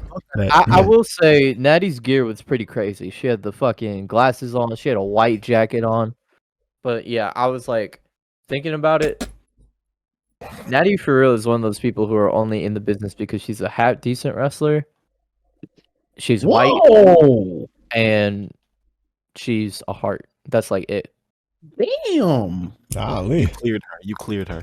Tristan, am I telling a lie? Yeah. Bro, Natty's like the last of the girls dying breed. Like, what's the problem? She's been here since 2008. Yo, Tristan, I like the way you handled that. I like the way you handled that. Are you just saying that she's the last? I like the way you handled that. All you had to say. They was not there for her versus Michelle McCool. They weren't. No, they I was weren't. not. They didn't watch the Great American Bash in 2008. They don't know they don't know about it like that, bro. I was there when she was farting. You see what I'm saying, Tristan? You see what I'm saying, bro? They weren't outside. Hey, hold on. But can I ask you, why are we talking about Michelle McCool when Layla's right there? Anyways. Was she in the room? She wasn't right there. She wasn't right there yesterday. Yeah, because she's not fucking Undertaker's fucking wife. Whose fault is that? Whose fault is that? Not Layla. She should have just rizzed up, bro. She should have rizzed up. She should have rizzed up. That's actually why I played that though. I agree. Oh my goodness. Yeah, then Damage Control starts to just eliminate people. I don't remember who they eliminate first. It's like Dana, Shayna, Roxanne. It was cool to see. It was cool to see Bailey eliminate Roxanne, knowing how close they are. So that was cool. That too. Plus, the only other time she's like appeared on the main roster was when she was in the tag on SmackDown against Damage Control. Yeah. So there's like a very easy slot if they ever want to move her up to like have her feud with them. What were you about to say though, Tristan? Besides the winner, Damage Control was the biggest winners of this. Yeah. Oh yeah, they look real good, which made me really happy. So they had the matching gear. All the gear was hard. Mm-hmm. After this is Candice LeRae. Yeah. Shout out my Pixie fans. Shout out the Pixies. Team Kick. On God. Shit made me sad. Then the second NXT person comes out. Yeah, respect Roxanne. Thank you. You're welcome. Dick eating. Zoe okay. Stark. Okay. Zoe Stark comes out. Apparently, I look like Zoe Stark. No, I don't see it. I don't see it. I promise you, I don't see it. Who said that? Was it Nern?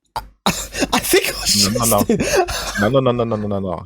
It was me, but I had a very specific reason for why I said it. Okay. I don't remember, but there was like one. I don't know if it was like a picture of you. You didn't have no facial hair. Oh yeah. It was just like you, and I think it was just the face you were making. I seen Zoe Stark. And I was like, damn, they look like Max. And I don't know why I said it, because you don't look like her. You don't at all. I don't think I look like her, but I've been told I do. You don't, but it's just that one specific moment you did. And I just so happened to speak up that one specific moment. Yeah. I will say, this is the one thing I definitely think the women's Rumble did much better than the men's Rumble, was having NXT people in it. That's the only thing that I think I would have fixed about the I'm men's surprised Rumble. Braun wasn't in it. Out of I'm everyone. surprised Braun wasn't in it. I was surprised Mello was not in it. I'm surprised Grayson didn't even get a shout in it. Like, I thought that when Booker T came in, Grayson was going to come out next and eliminate Booker. so that would have funny. been hilarious. That would have been really funny. Where are we? So yeah, Zoe Stark comes out. I like Zoe. She's cool. Yeah, she's alright.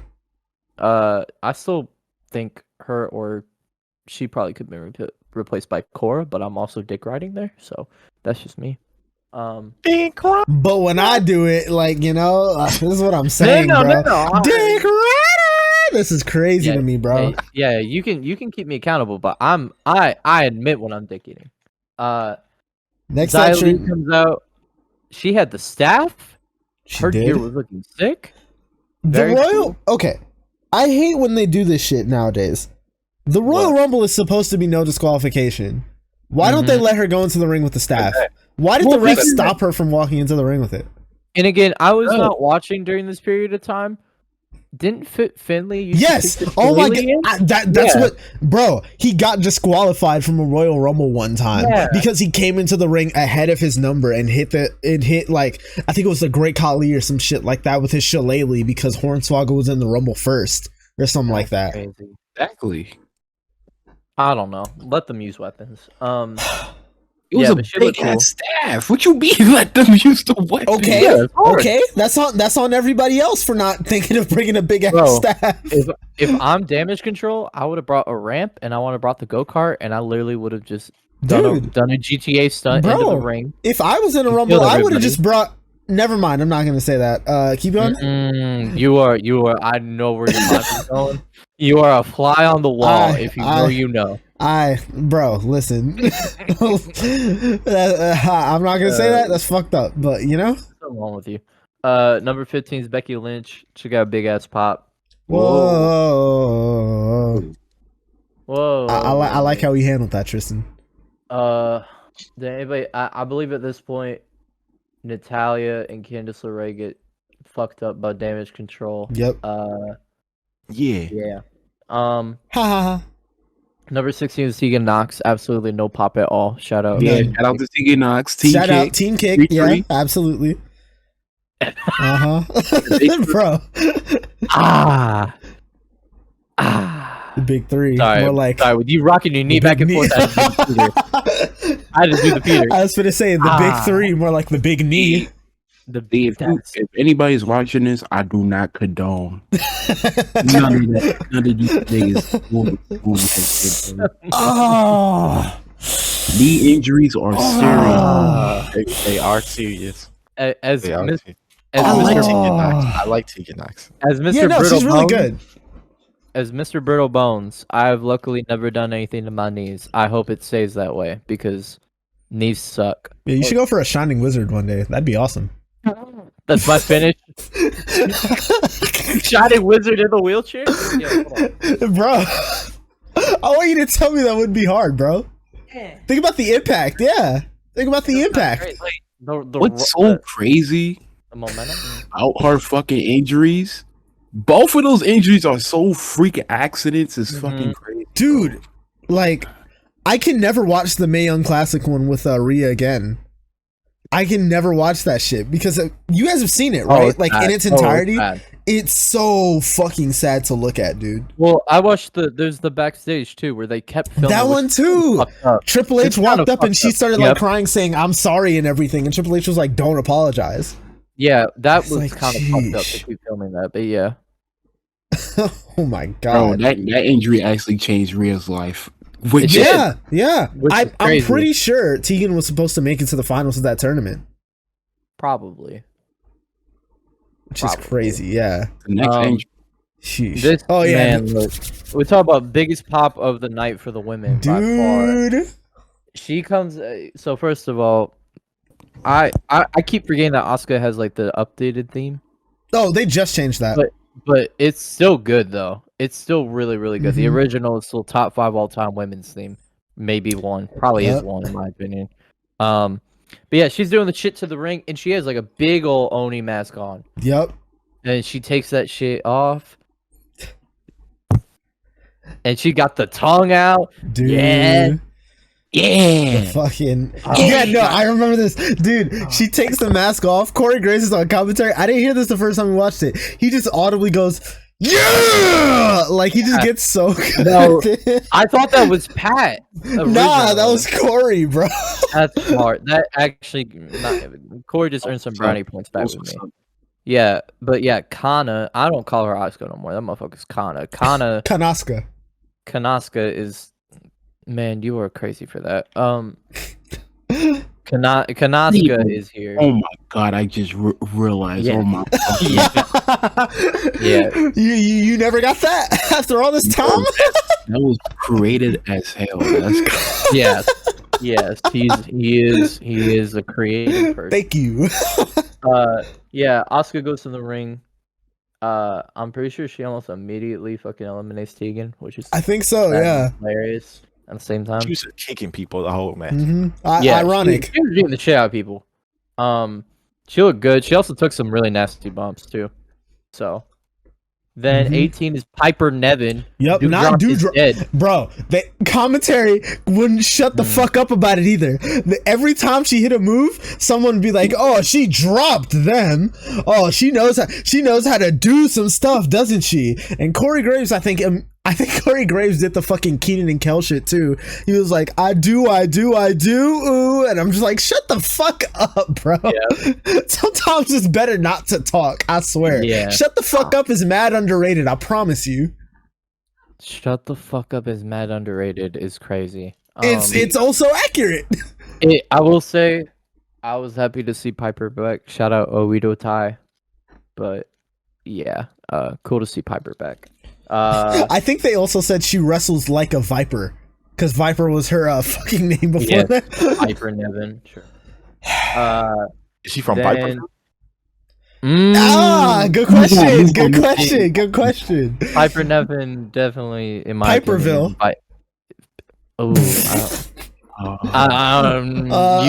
Number 19. Number 19 is this awful ass music that is not Ta-Mi-Na. Hey man, nobody's meaner than Tamina. Also, bro, Tamina always comes out to these rumbles in these big ass like robes and shit, and like these big ooze. I'm convinced The Rock's mom just brings her like a different jacket every year, just like for the prop. I'm not even trying to be mean to Tamina. What are we doing? Why are you so big ooze? What you mean? She's big ooze. Who cares? She's not in the bloodline. She's the tribal chief S. Like, come on now. Respect the Samoans. Yeah. Number 20, pop the fuck out of me. I know pop misterHEEMA. No, actually. What do you mean? You actually like her? You don't like her husband. Okay, yeah, that's true. And I didn't like it because the moment it started happening, everybody in the fucking call started going, woo, woo, woo, and they were doing that the whole fucking night, too. Damn right. Oh my gosh. He's coming back. No, he's I hope not. I pray to God that her lame ass husband does not come back, bro. I don't want to look at fucking I don't want to look at Zack Ryder on my TV screen. Like a month. I think his Impact contract genuinely is coming up soon. So he better sign a contract with Impact again, so I don't have to worry about watching that motherfucker for another 4 years.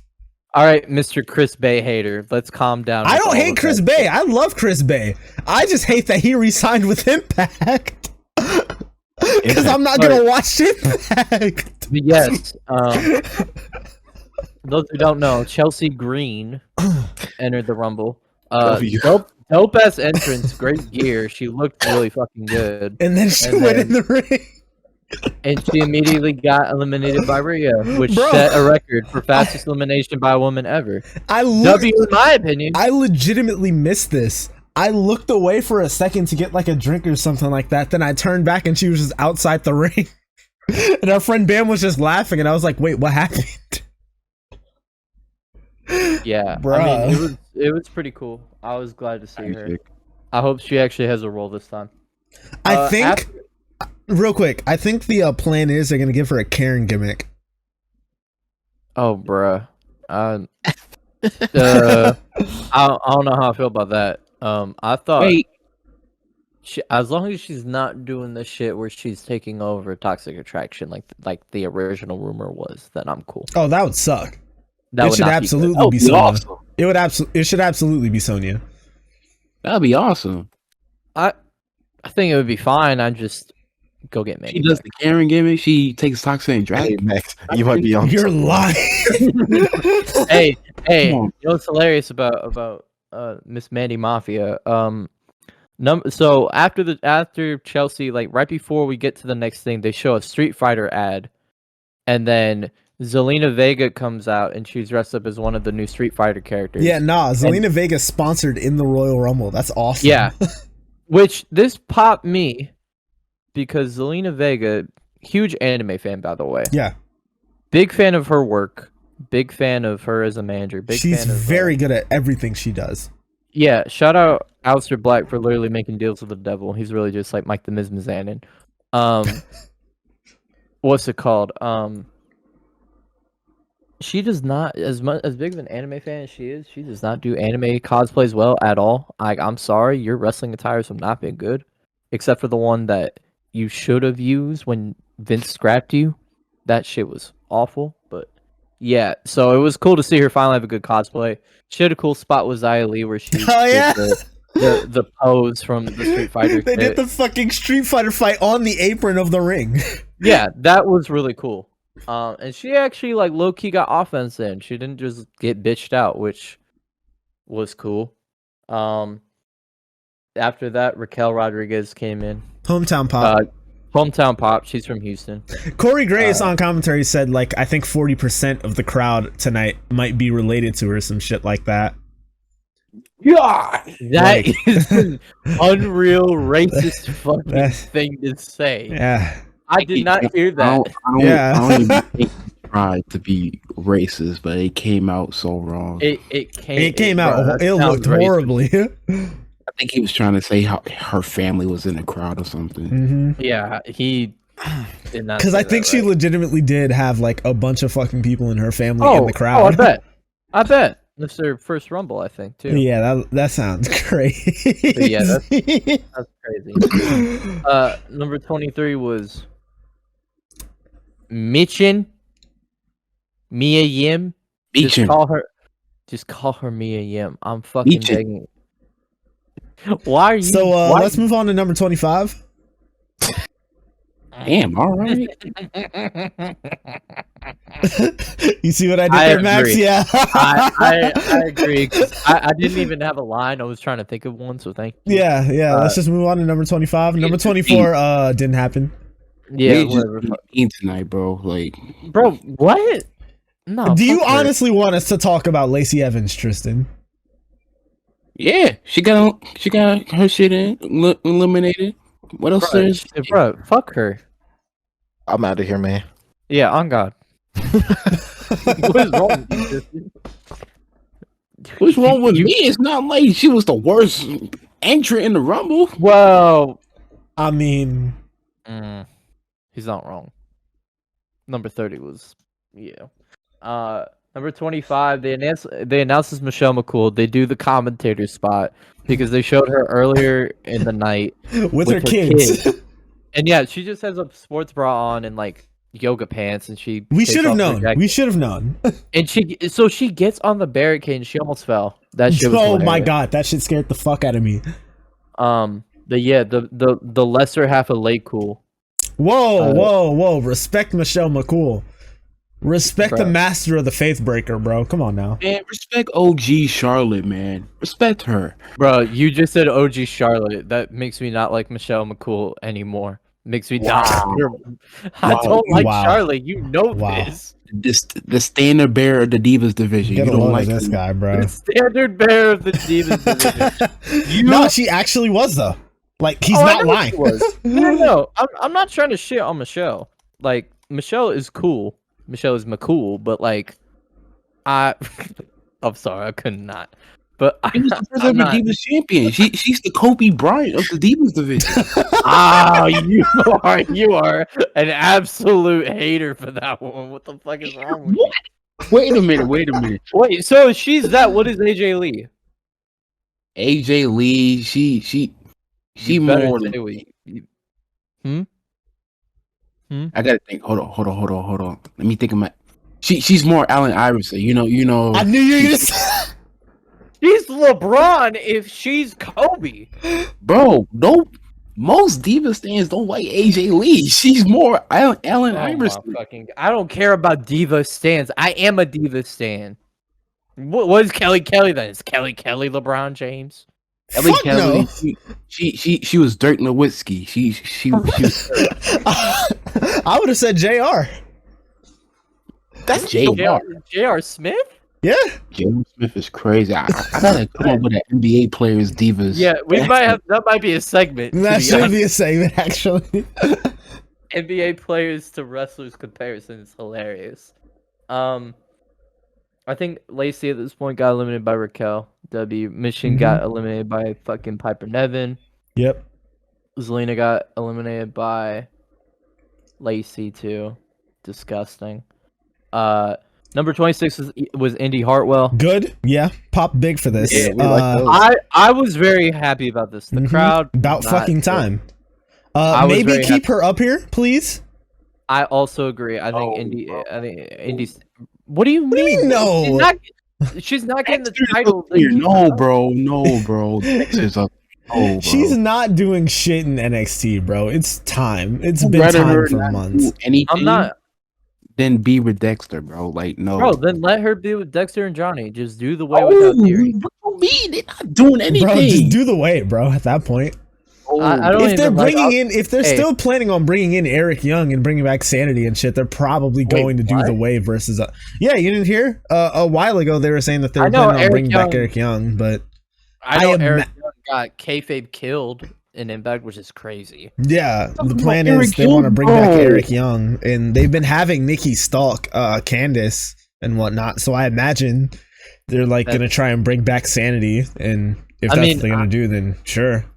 I liked Sanity, but I don't know if I want them on the main roster in 2023. Yeah. Look, all I can say about Indy or about the way.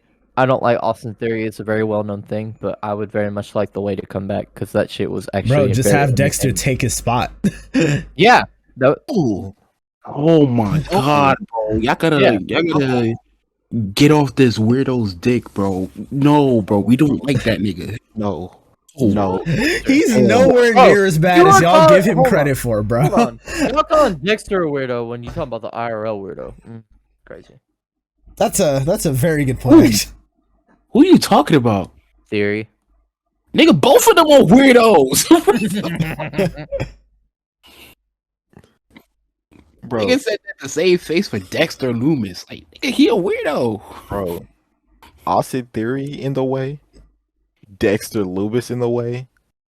No, bro. No. Austin Theory was just a dumbass in the way. Dexter I liked him. Bro, Dexter need to get cut, bro. He need to get them spring cleanings, bro. He not Big Jonah, bro. He needs to be released. Saying spring cleanings is absolutely hilarious. Hey, Flim, tell him he not. Bro, I swear y'all act like that nigga Dexter sucks, bro. He ain't even as bad as y'all give him credit for. I swear. He stinks, bro. He doesn't, dog. He really doesn't. I'm not like a Dexter Loomis lover, but he's cool. I just got one question. Can anybody name me 5 Dexter Loomis matches? No. I couldn't name you 5. No. Can you name me 3? Can I No. No, I cannot. Oh, The Miz steel cage match and versus the Miz. That's it. I was gonna say Dexter versus Carmelo. Bro, I didn't even know that happened. Oh, you know how bad it is. I would take Big Jonah over Dexter Loomis, bro. It's that bad. Well, I mean, so would anybody else. He beat Okada, bro. He beat Okada. He beat Okada. That's all that matters, you know. He beat Okada. Okada clean. Yeah, he beat Okada. That's all it takes for him to be valid, bro. He beat Okada. Nothing could ever be taken away from him again, bro. Gato, you see this? You let this happen, bro. Gato, this is on you. This is your fault. Yeah, this is low-key, bruh, if I'm being honest, I know we talk about blaming Triple H, blaming Tony Khan, blame Gato. We need to start blaming Gato for shit, bro. It's his fault. Yeah, people are gonna be like, bro, who the fuck is Gato? If you don't know, Gato is the guy who books New Japan Pro Wrestling and has for the last like 6 years or something like that. And look, bro, shout out my man Tetsuya Naito. That's I all still I can't say. believe that shit, man. He said That's all I gotta say, bro. Loomis, bro.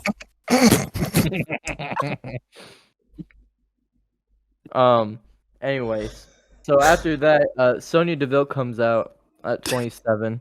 I know her and Charlito were supposed to have a match. Never came to fruition. You in the Rumble match. You already got a title match. Get another That one. got confirmed? Yeah, this It's happening on Friday. Oh shit. I did not know that. I'm gonna be honest, I will not be watching that match. I will be tapped in. I will not be. I'll be tapped into the LeBron James of the women's revolution. I thought you were gonna say you'd be tapped into the LeBron James game that's happening at the same time. Tristan, I like you. You're making Bro, me not come on, like bro. Charlotte's the first pick of the draft, bro. No, she's not. She's the LeBron James. She's not the first woman. She's not even the first man. She's not Bianca Belair. I don't know, man. She called Sonya Deville a trick live on TV. She's okay in my book. Yeah, she did do that. That is true. Challenge accepted. Trick. Like, bro. She might be the truth, bro. Talk to him. Go ahead, Max. Who's number 28? Actually, who's number 29? Let's yeah. Yeah, 29 is Nikki Cross. She runs to the ring really fast. We finna piss somebody off with that one. Like, bro, I like Nikki Cross. I always have. No, I'm talking about skipping 28. You know, we're gonna piss someone off for that one. Do we really need to, bro? Shotzi come out. Shotzi's number 28. She comes out in the tank. Sebastian number 29. She came out of the tank. She gets eliminated by Michin. Who cares? Sorry. Look, this is what I'm going to say about Shotzi. She is a beautiful woman. She has a cool tank. Yeah. I don't think she's that good of a wrestler. Damn. I don't understand her character. Bro, we gonna get banned from the women's wrestling community, bro. Oh yeah, they hate us. We won't last 5 minutes on Stan Twitter, bro. Oh my gosh. I'm a Sasha Banks fan. Yeah, let's go ahead and say shout out Mercedes Moné. No. Stay on that side. Hey, bro. Hold on. Thief and I are good because we are Mandy Mafia stands. So let's to the motherfucking fullest, man. Come on now. Always that. So Nikki Cross comes out at number 29 and she's like mad determined. She runs as fast as she can down. Determined ass look on her face. She'd be great on a track team, honestly. Hold on. One thing I gotta say about Zelina Vega. I mean Thief. They kept one, they kicked out the other. It's a little bit of it's a kind of a conundrum, Mandy Mafia better than Zelina Vega, no offense. You're lying. Okay. Finish talking about the Rumble. I am not lying. Continue talking about the Rumble, bro. Continue talking about the Rumble, bro. Context at? Continue talking about the Rumble, bro. Where was the connection at? Zelina Vega and Mandy Rose. Because Zelina came back and she still does OnlyFans or whatever the fuck she does. She don't do OnlyFans. Huh? She don't do OnlyFans no more. I don't fucking know what she did, bro. This is why I know what she came back for. Why she stopped? Because she came back. Steve, I know you started doing the face. I know you.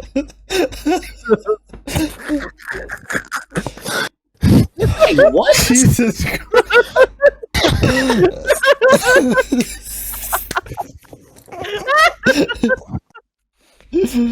So why did she stop? Whoa, because she came back. I don't think you understand it. Anything, man. You just have to. You a freak.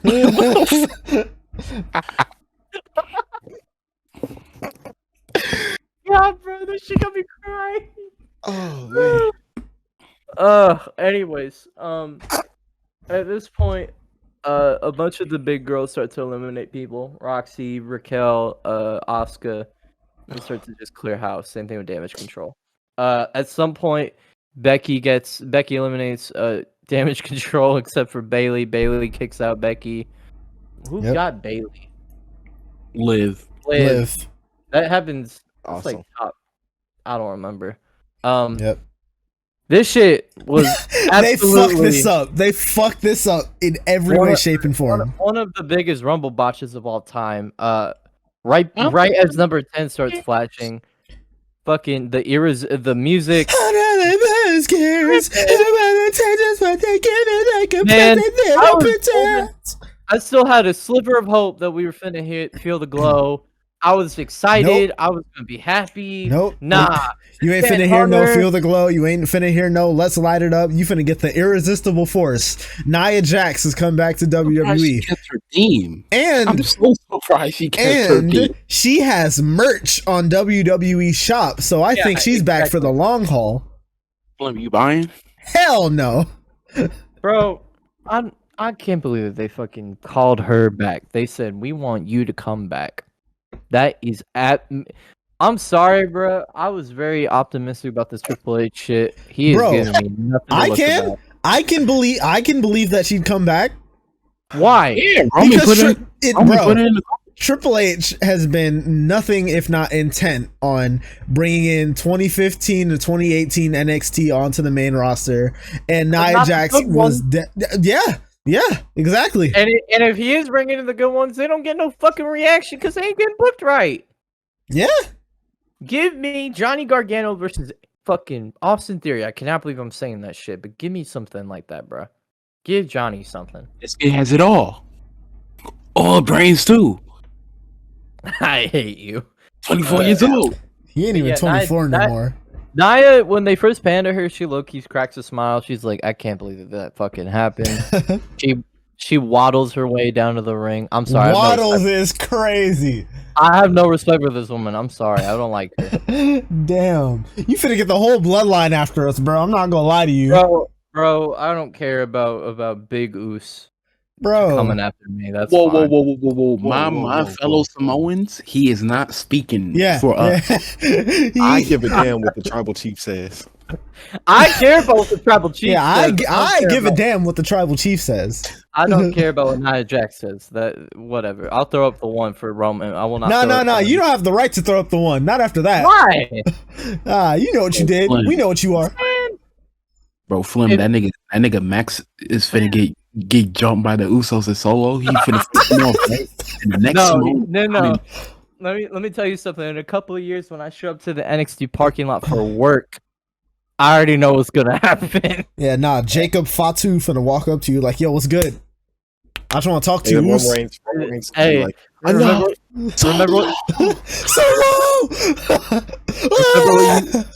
remember what you said on January 29th, 2023 about my aunt or whatever the relation is? Then I get a Simone Spike. You don't hear from me, and then I just die. Yeah. You finna get spiked out your chair, bro. I'm not gonna lie to you. But Nia Jax, she came back. Yeah. And just as quickly as she came back, she got eliminated. Yeah, the whole ring gang's up on her.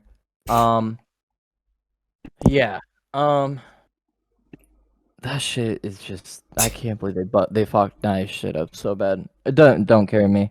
The final four, which is hilarious, is one of these is not like the other. I'm not even trying to disrespect Nikki Cross, but Liv Morgan, Rhea Ripley, Asuka, and Nikki Cross are the final four. That's hard. That's hard. Nikki got went hard. Yeah, I remember that. Wait, you talking about? Hey, your favorite wrestler, Nikki ASH, talking about suits. I'm not. Oh my God! Don't bring that up. No, bro. They don't need to know, bro. No, bro. Don't even think about it, man. Don't even think about it. Those were hard times. Those were hard ass. Is that what that was? Is that what that was? Those are hard times, huh? Oh my God, Tristan, that shit. Almost. I got a flashback for a minute. Oh, that shit was funny. Sheesh. But yeah, so Nikki gets eliminated by Liv, and then it's Asuka, Liv, and Rhea Ripley. Great final three. Yeah, at that point, I figured any one of them could have won at that point, and I would have believed it.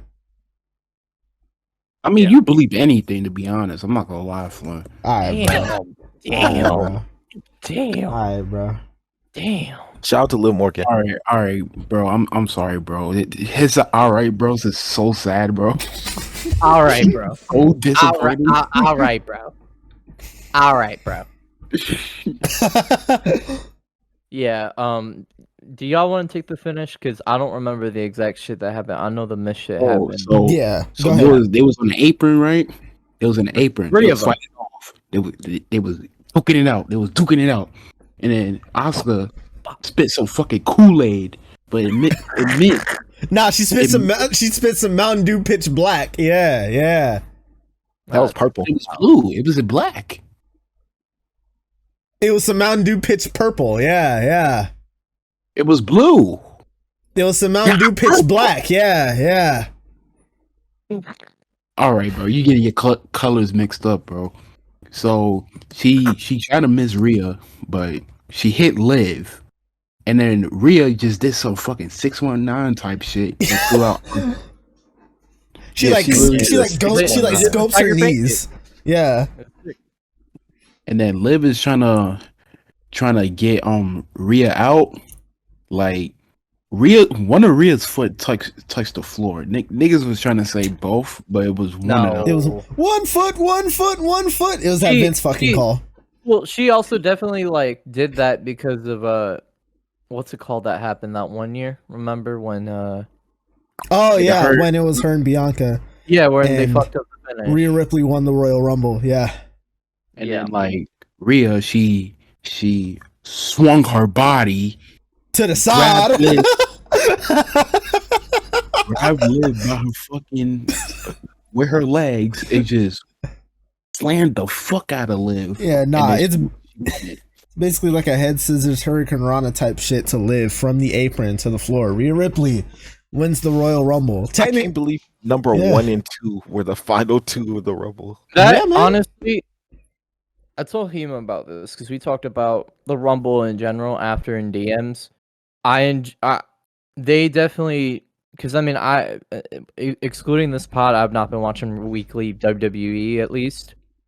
It showed me that 1, they still believe in Liv, and 2, that they've definitely grown the character, which was my biggest fear with her, is that she was just gonna stay the same fucking thing, which she kind of is. But at the same time, I remember watching Liv's documentary, and Paul Heyman said she is just a gimmickless character. Yeah, her gimmick is she didn't know who she was. Yeah, so now she's figuring it out more. She's growing up. Mm-hmm. Yeah. So, oh man, Paul Heyman being wrong. What a shocker! Shout out to my boy AJ Styles. I'm on his side, my boy. Shout out to the Good Brothers. Hey, the devil. Hey. Shout out Bright Lights Machine Gun. Yeah, everybody ducked. Look out! Shout out. Hey, everyone talks about the Gaijins, talking about Will Ospreay, talking about Kenny Omega. Bro, respect Carl Anderson. First Gaijin to ever make it to the G1 finals. That was not Stan Hansen did do that. Or Big Vader. Or Hulk Hogan. Bro, fuck Hulk Hogan. Didn't he win one, if I'm not mistaken? Oh, yeah. No, Hogan was huge in Japan, bro. Hogan, brother, help. Help. Can we talk about that real quick? Real quick, before we get to the next match, can we talk about that real quick? What the fuck is up with Hulk Hogan, bro? Why did he tweet that dumb shit? Wait, what did Hogan tweet? So he tweeted, I don't even remember when this was or what the context of it was, but this nigga straight up tweeted, "Help!" And then another tweet afterwards was, "I'm stuck in the toilet and there's no toilet paper. Help!" And both of those tweets have since been deleted. Bro, no way was gonna help this nigga. He was beating his ass in the quotes, bro. Like, what the fuck? Bro. What we gonna do about it? Well, literally, what are we gonna do, brother? There's there's nothing we can do. Terry, get some help. That's all I gotta say. Oh, that nigga Terry. Terry is. I have no respect for him. Bro. Look, I'm gonna keep it a buck because I know it'll make you three happy. I talk about how much I hate Jeff Jarrett. Thinking about it now, at least with this AEW run, and that Jeff Jarrett, excluding the Karen Angle shit, really is not that bad of a person. That's my god, Double J. Yeah. Double J. One of the most influential names in the wrestling business. I don't agree with that. Made TNA. He made TNA. But let's keep it a beam. He put over Rhino. He put over AJ Styles. He put over Raven. He put over Christian Cage. Tristan, okay, I might really have a problem with you. However, son of a bitch. He put over Sting, you know? Rising talent, you know? Please stop. Yeah, he made Sting no sell the he no sold the guitar. He no sold the guitar. How many years did he do that before then? Nobody else like no sold like Sting did, you know? Made him look like $1 million. If y'all don't want this moment, you know, you can just not take it. But I hate I mean, go ahead, finish what you were saying by all means. You know? But man, Hulk Hogan is just an actual bad person and not as good as he was. So yeah. What were we about to say about Jeff Jarrett though? You know? Yeah, he's not on my same hate level as Hulk Hogan. Yeah, progress. Yeah, there you go. Hard. Progress. Yeah, he makes AEW somewhat watchable right now. So. Yeah, big shout out to Jeff Jarrett. You know, shout out TNA. All of us here at the Wrestling Sucks and Then You Die podcast love you, Jeff Jarrett. Just wanna make sure you know that. We all fuck with you heavy. Watches Wrestling Sucks and Then You Die. I know for a fact Jeff Jarrett does not watch Wrestling Sucks and Then You Die. He should. Hey, everybody. If we insert that GIF of, you know, when you listen to his podcast with his little walkout, I know Jeff will go like, "Hey, y'all want some golden fours?" He actually followed my old Twitter account, like the My World with Jeff Jarrett podcast account. It followed my old Twitter account, the one that's been deactivated since. Shout out Jeff Jarrett, man. Big shout out Jeff Jarrett. Like, you didn't do anything wrong with the TNA booking, bro. All your title reigns, all of your reigns were. It was fire. You were so right. You were so right to get that NWA title back from Ron Killings, bro. Especially that Monty Brown fella. Yeah, you was right about him. Hollywood HEEMA, am I getting paid to do this? Because if I'm not getting paid, I might just have to clean myself up, bro. This is torture. This is pain. I'm not enjoying this. I mean, there's one match left. You know, we're chilling. The main event. Yeah, bro. Y'all can get your popcorn. Get your soap opera tissues out. Jesus Christ, bro. I will say, because I know we're finna just go to the main shit. The match was fine. I didn't really care much. It was I will say that KO bump was crazy. Oh my fucking god, yeah. So long story short, yeah, it's just like your standard like good main event match, everything. There was a ref bump near the end. Owens had a visual pin on Roman and everything after a stunner. But the real shit starts when it's like at the closing sequence of the match to like the end of the show and everything. Roman eventually he gets fucking pissed. He demands that Sammy bring over a chair, and Sammy kind of like doesn't want to do it, but he still does.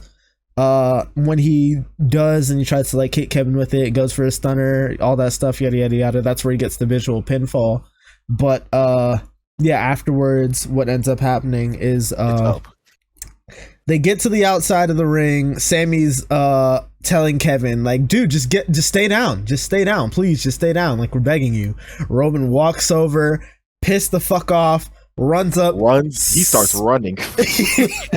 It's like if you ever seen like the Braun Strowman train thing, this looks like the most aggressive version of that you done ever seen, bro. I'm gonna be honest. I've seen Roman do that barricade spear a lot, but this might be like top 3. Dude, it's one of the best ones. Oh my gosh. He just took off. He spears the fuck out of him through the barricade, bro. He cuts that motherfucker in half. Man, I hope Kevin got a good bonus. I hope so too. Man, because not too long after that, he drags him across the ring and everything. He takes him by the steel steps.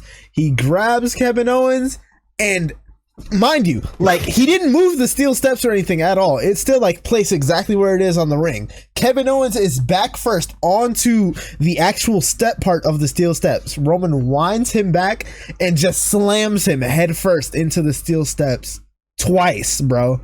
And like, Kevin had his hands like behind his head and everything, but like, even still, you could break your fucking hands doing that. Like, those are actual steel steps, bro.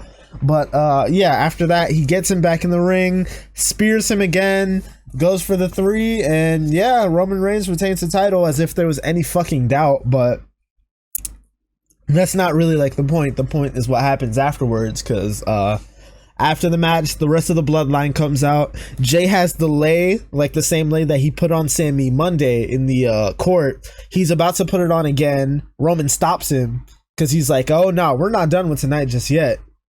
He gets some handcuffs from Paul Heyman. And Paul Heyman a freaky ass nigga, bro. What the fuck you do with handcuffs in your pocket? It was hilarious because he said, I know what to do for you, my tribal chief. I'm always ready for you, my tribal chief. I swear to God, that's what he said. And then he hands him the handcuffs. Yeah, I was like, man, that's my goat right there. While he's handing Roman, always prepared manager. Yeah, and the Usos are just beating Kevin. Yeah, they're beating the fucking shit out of him. Beating the shit out of him. They're punching him, super kicking him. They were happy as hell doing it. Yeah, they put him in the corner. They get a chair. They like put Owens on. They put like the chair on Owens' neck.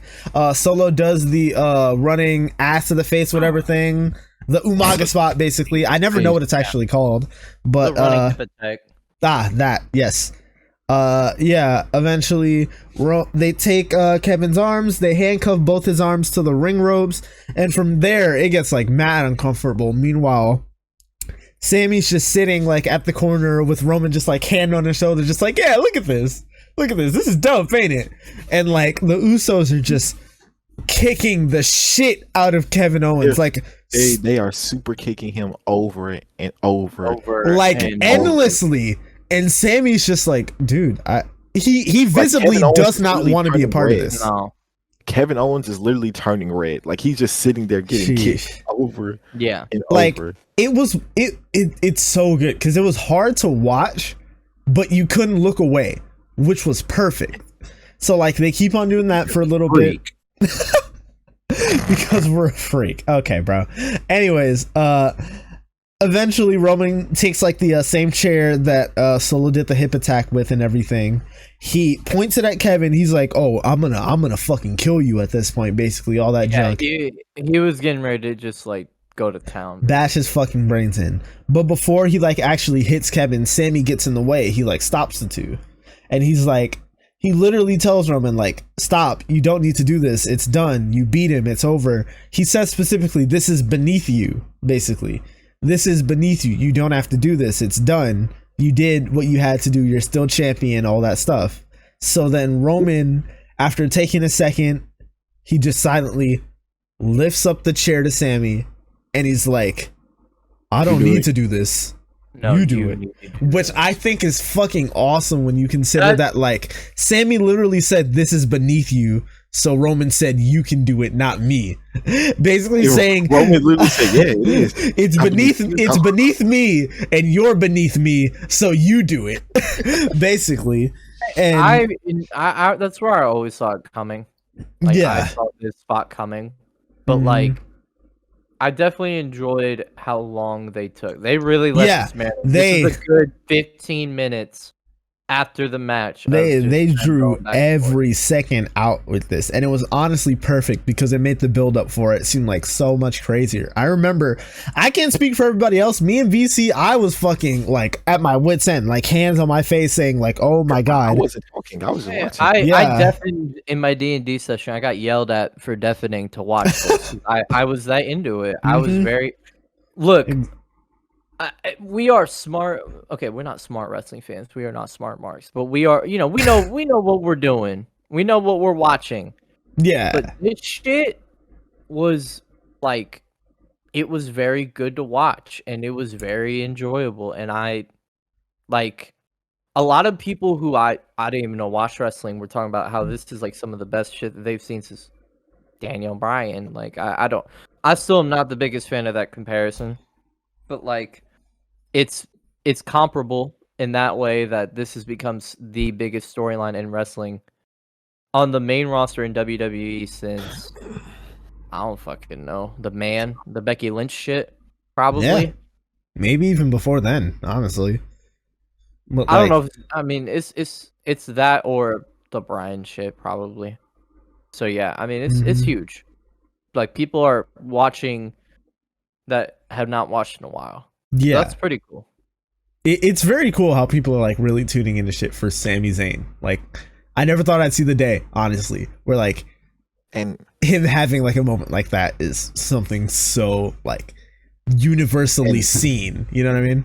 And look, Max, I know you said you don't like the Daniel Bryan comparison, but if this don't feel like 2014, I don't know. I agree. It feels. It's just I've already set my expectations. So, and again, that definitely is because I am a Cody fan, so I knew where we were going. I'm not saying that I wanted Cody over Sami. I said on the last pod, I think Sami still should have gotten the rub. However, like my expectations are set. Yeah. So I'm not. The Daniel Bryan thing, that's a very personal story to me. So I guess I just separate the two. But yeah. On paper, probably for y'all, definitely like it's close.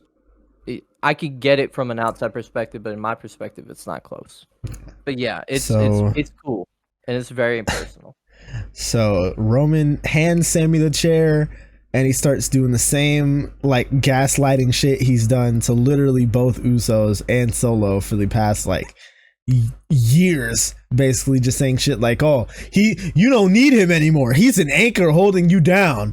I think Thief, I know you know the line, correct me if I'm wrong when I say this, he said like, I gave you everything, you're here in the ring with the bloodline, otherwise you could be off doing jackass shit, you could be doing whatever. Bro, when he said that, I started dying. Oh my gosh, dude. Yeah, that's wild. Sammy's still like backing Mac and ever he's like basically just like, I don't want to do this and everything. He actually tears up and everything too, and Roman notices and he's like, are you crying? Wise man, he's crying. And yeah, this shouldn't have been funny, but after Roman Reigns says that, Paul is like, there's no crying in the bloodline. And it's like, at that point, Roman starts like muffing Sami and like getting in his face and everything. And he's like, what's wrong with you? What's wrong with you, huh? This is my life. This is yada yada yada. There's no turning back now. There's no turning back now. We've gone too far. You could literally like Roman's acting like he was yelling like you could like he was turning red. You could see. Let me tell you. If you would have told me after WrestleMania, what was the mania he beat Taker? 34? Right? 33. 33? If you had told me after WrestleMania 33 that Roman would be this good, I would have laughed in your fucking face. I would have believed you. Honestly. After suffering succotash, I would have believed you. He always had this in him. It's just that he was never like... He was never positioned to the spot where he could do this. You know? I mean, to be fair, when I started watching NXT, they were out. So I literally, my whole experience with Seth Rollins, Dean Ambrose, Jon Moxley, and Roman Reigns is all main roster. So like, I never heard Roman speak actual decent quote unquote promos in FCW, and I don't even think they were that good then. But like, They weren't like this. Whatever he did when he went away, whenever he was like probably like, hey Vince, if you don't let me do this, I'm going to Hollywood. He probably did. He probably did. Yeah. Good for him, bro. This shit is top tier. Sheesh, this is fucking cinema. Genuinely very good. Roman turns back around. He starts talking more shit to Kevin Owens. Sami Zayn looks at Kevin. He looks at Roman. Jay, Jimmy, Solo, Paul, they're all telling him to do it. Sami winds the chair up and he hits Roman Reigns with it. And he falls and hits the ground the same way that Seth Rollins did when he fucking turned on the Shield in 2014, bro. It's the same fucking thing all over again. And you could tell that that's all Roman was thinking about because the look on his face was shit of pure shock, bro. I haven't seen him look that shocked in like ever, maybe. I don't know. I mean, the way he sold it was exactly like the Shield. He gets up on the ropes and he looks shocked, and then he immediately goes to pure rage. Yep. The craziest thing for me, in my opinion, the best thing about all of this is that the Usos immediately didn't start going after Sami. They were just kind of like, we don't know what to do. The moment happened, the crowd popped huge, and the Usos were just like standing there. They were just standing there for a split second, taking it all in. Jay was just like, "What you doing, Oos? What you doing, Oos? Yeah, what you doing? I called you my brother. He literally called you my brother. You're my family." Like, I love that though, because like Sami hits him with the chair. They all just like pause for a second. He immediately turns over to Jimmy, drops the chair, and just goes, "I'm sorry, man. I'm sorry. I had to do it." And meanwhile, I also love how with Jimmy, like, he still hesitates. Like, you could tell that like he doesn't want to do it, sort of, kind of, but like he has no problem, you know. It was I know exactly what you're about to say. Jay called Sami his brother. He said, "I called you my brother," and after that, Jimmy just super kicks the shit out of Sami. And then he turns over to Jay and said, "This is who you called your brother? This is your brother? Nah, I'm your brother." Then he starts punching the shit out of Sami. The crowd starts booing more and more. Roman's still just sitting down, just like hands on his face. Solo pushes him off the way. Everybody thinks for a second like, oh my god, is Solo saving Sami? Nah. He picks him up, Samo and Spike right to the fucking face. And then like after he does that, there's like a chill spot for a second, but then Roman Reigns gets up and he's like, nah, kill him.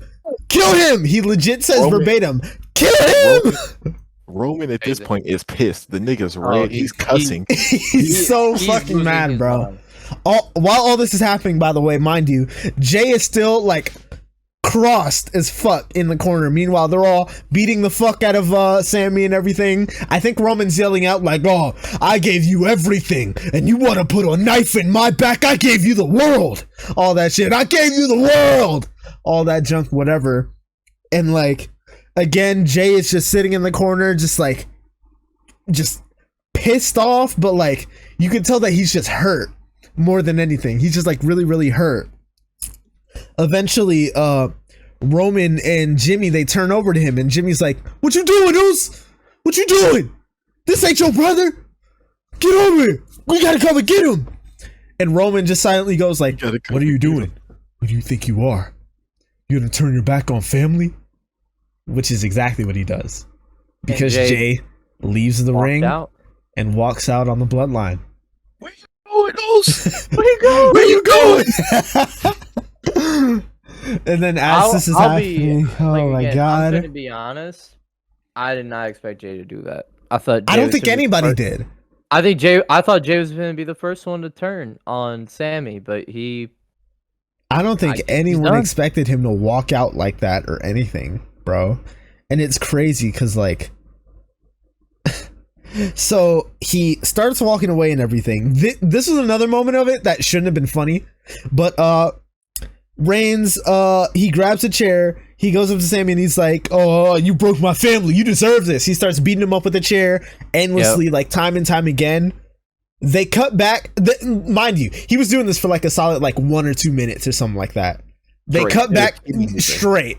They cut back to Jey Uso. He's still walking up the ramp. Like he's still not at the stage yet or anything. He's not even looking. He's not at all. Yeah. If y'all have seen 2006, I forget what fucking. I think it's Victory Road.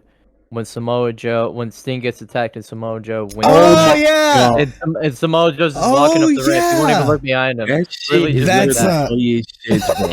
It's unintentionally really funny. It makes sense for Joe's character. Funny. Yeah. It's the same thing here because it's like Jay just can't look behind him, but it looks funny. Is screaming on the top of his lungs. Joe, turn around. That has to be one of the damnedest things I've ever seen. And the next thing on Impact, Joe is like, I was going to help him anyway. Yeah. Over. Oh my gosh. But they lay out Sammy. They leave the ring. They stand over him. They leave the ring. They walk away. No. You missed the part. Oh yeah. You want to mention it? Go ahead. Jimmy did the most unnecessary super kicks I ever seen in my life. Bro. Dude, before they leave the ring, he makes sure to get one last kick in. Oh my god, one last one to Kevin was fucking hilarious. It's fucked up.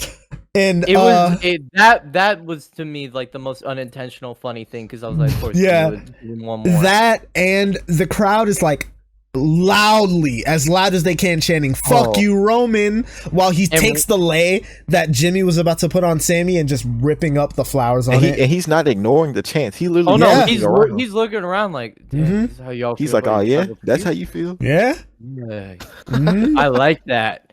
He probably in his own head he didn't say it, but he's probably like, I like that. Oh yeah, they probably had one big celebratory dinner after this. I know for a fact they had the greatest time at Waffle House once the show is over, bro. I know it. I know he won't be on Raw. It would pop me if he would be on Raw, but I can't fucking wait for Friday, bro. But I know on SmackDown he's gonna come out and say, yeah. So that's y'all's boy. That's your guy, huh? Like that shit. Yeah, exactly. The fucking laugh. Yeah, exactly. He's just gonna laugh in the whole crowd's faces, and yeah. I'm gonna be honest. He's gonna be like, so look, now I gotta talk about this nerd who won the Royal Rumble. Yeah. Now we gotta talk about Cody. Hey, I won't lie. Moving on. Tristan is very right. Whenever they get past the Sammy shit, whenever they get past Elimination Chamber, Cody's finna get cooked. He's gonna look like such a fucking geek, bro. It's gonna be bad. And he's still gonna win. Yeah, he's still gonna win. Fuck. Let's go. But yeah, the last visual of the Royal Rumble pay-per-view was Sammy laid out crucifix style in the middle of the ring with the petals of the lei that was almost put on him by Jay hanging over him, while Kevin Owens, still handcuffed, is laid the fuck out over there, while Roman, Solo, Jimmy, and Paul are just looking back. And yeah, it's... Dude, they couldn't have done this any fucking better, bro. And dude, I hate talking about this because like this is very recent, but dude, after the show, this was like 3 a.m. at this point. I was talking to the people in the server that were in about this and everything as well, and like it's crazy to me. In my head, how the fuck do you not like... Sammy just became the biggest babyface on the entire roster, bro. Like, more so than the guy... He got the biggest pop of the night over the guy who won the fucking namesake of the pay-per-view, bro. How do you not have this guy be the guy who takes out Roman for it? Like again, I'm pretty sure he's not going to win. Like, even like the whole, I don't want to get into the whole split the belts thing because I've said this the past 2 podcasts. Oh my god, that's a whole fucking argument in of itself. Yeah, like, but I have my opinions on it though. They know my opinions.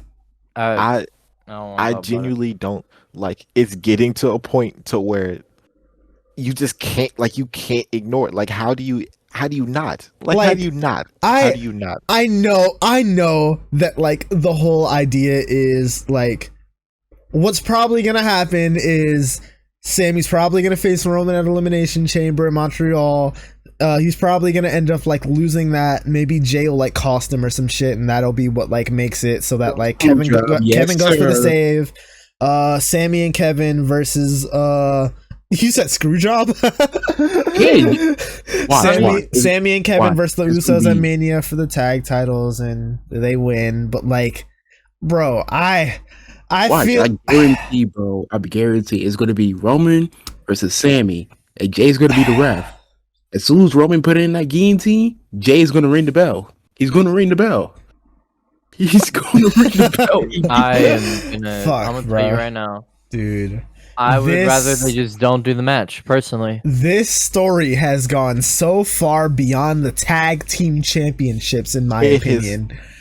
It's like transcended the tag titles by a lot. I don't know how this isn't the Mania match, bro. Like, dude, think about it. Bro has spent since summer of last year. Bro has literally revitalized this whole fucking group to the point where he literally had one of literally the biggest moments in history of WWE in recent memory, where he literally laid out the world champion. How do you not like, you know what I'm saying? Like, how do you not do this? Like, I don't know, man. I don't know. It sucks. Again, I'm not trying to like sound like a Cody mark. I just never saw them ever doing it, so I never had the expectation. I think y'all got your hopes up. I think that's the unfortunate thing about Daniel Bryan. I think Daniel Bryan, like, man, ain't nobody got their hopes up, bro. Nobody got. Y'all sound like niggas just thinking logically. Niggas don't realize. No, I agree with you. Niggas don't realize this Cody and Sammy shit. It's so similar to Bryan and Edge, bro. It's like we fucked the Edge. It's not similar to Batista. I actually have a different example, and it might sound like weird when you guys like hear it, but like just hear me out with this. I would say the thing that it reminds me of most of all is Rock, Mankind, and Stone Cold in '99. Where like I was not watching, so I can't tell you. Like the whole thing was everybody knew that Stone Cold was gonna beat Rock at Mania for the title and everything. But like Mankind got so fucking over to the point where like he didn't have to beat The Rock, and like everybody knew like he didn't have to beat The Rock or anything. But at a certain point, it got to like, how can you not when everybody got so fucking behind? They still had the Austin match that year, right? Yeah. So would you rather that happens? No, that would be crazy. No, Sammy. It really can't happen. It can. No, it cannot. It's only one more pay-per-view until Mania. Y'all act like they wouldn't be the most WWE shit ever for Roman to just be like, yeah, I want my rematch calls on Friday, and then he squashes Sammy. That shit would happen. Because it wouldn't. He hasn't been pinned in 2 years. It wouldn't be. See, that's the other thing. Like, I'm sorry, but unless Sammy doing it at Mania, he ain't winning at Chamber. Like that. Like that's something I do have to agree with. But that's the other thing. That's like if they. The pin. I remember a long time ago, like they was like, "Oh, what if Roman just wrestles 2 nights?" That shit is fucking stupid. It's like that shit. I think is fucking stupid. I agree. Why? I think it's stupid. See, again, I'm finna be that guy right now.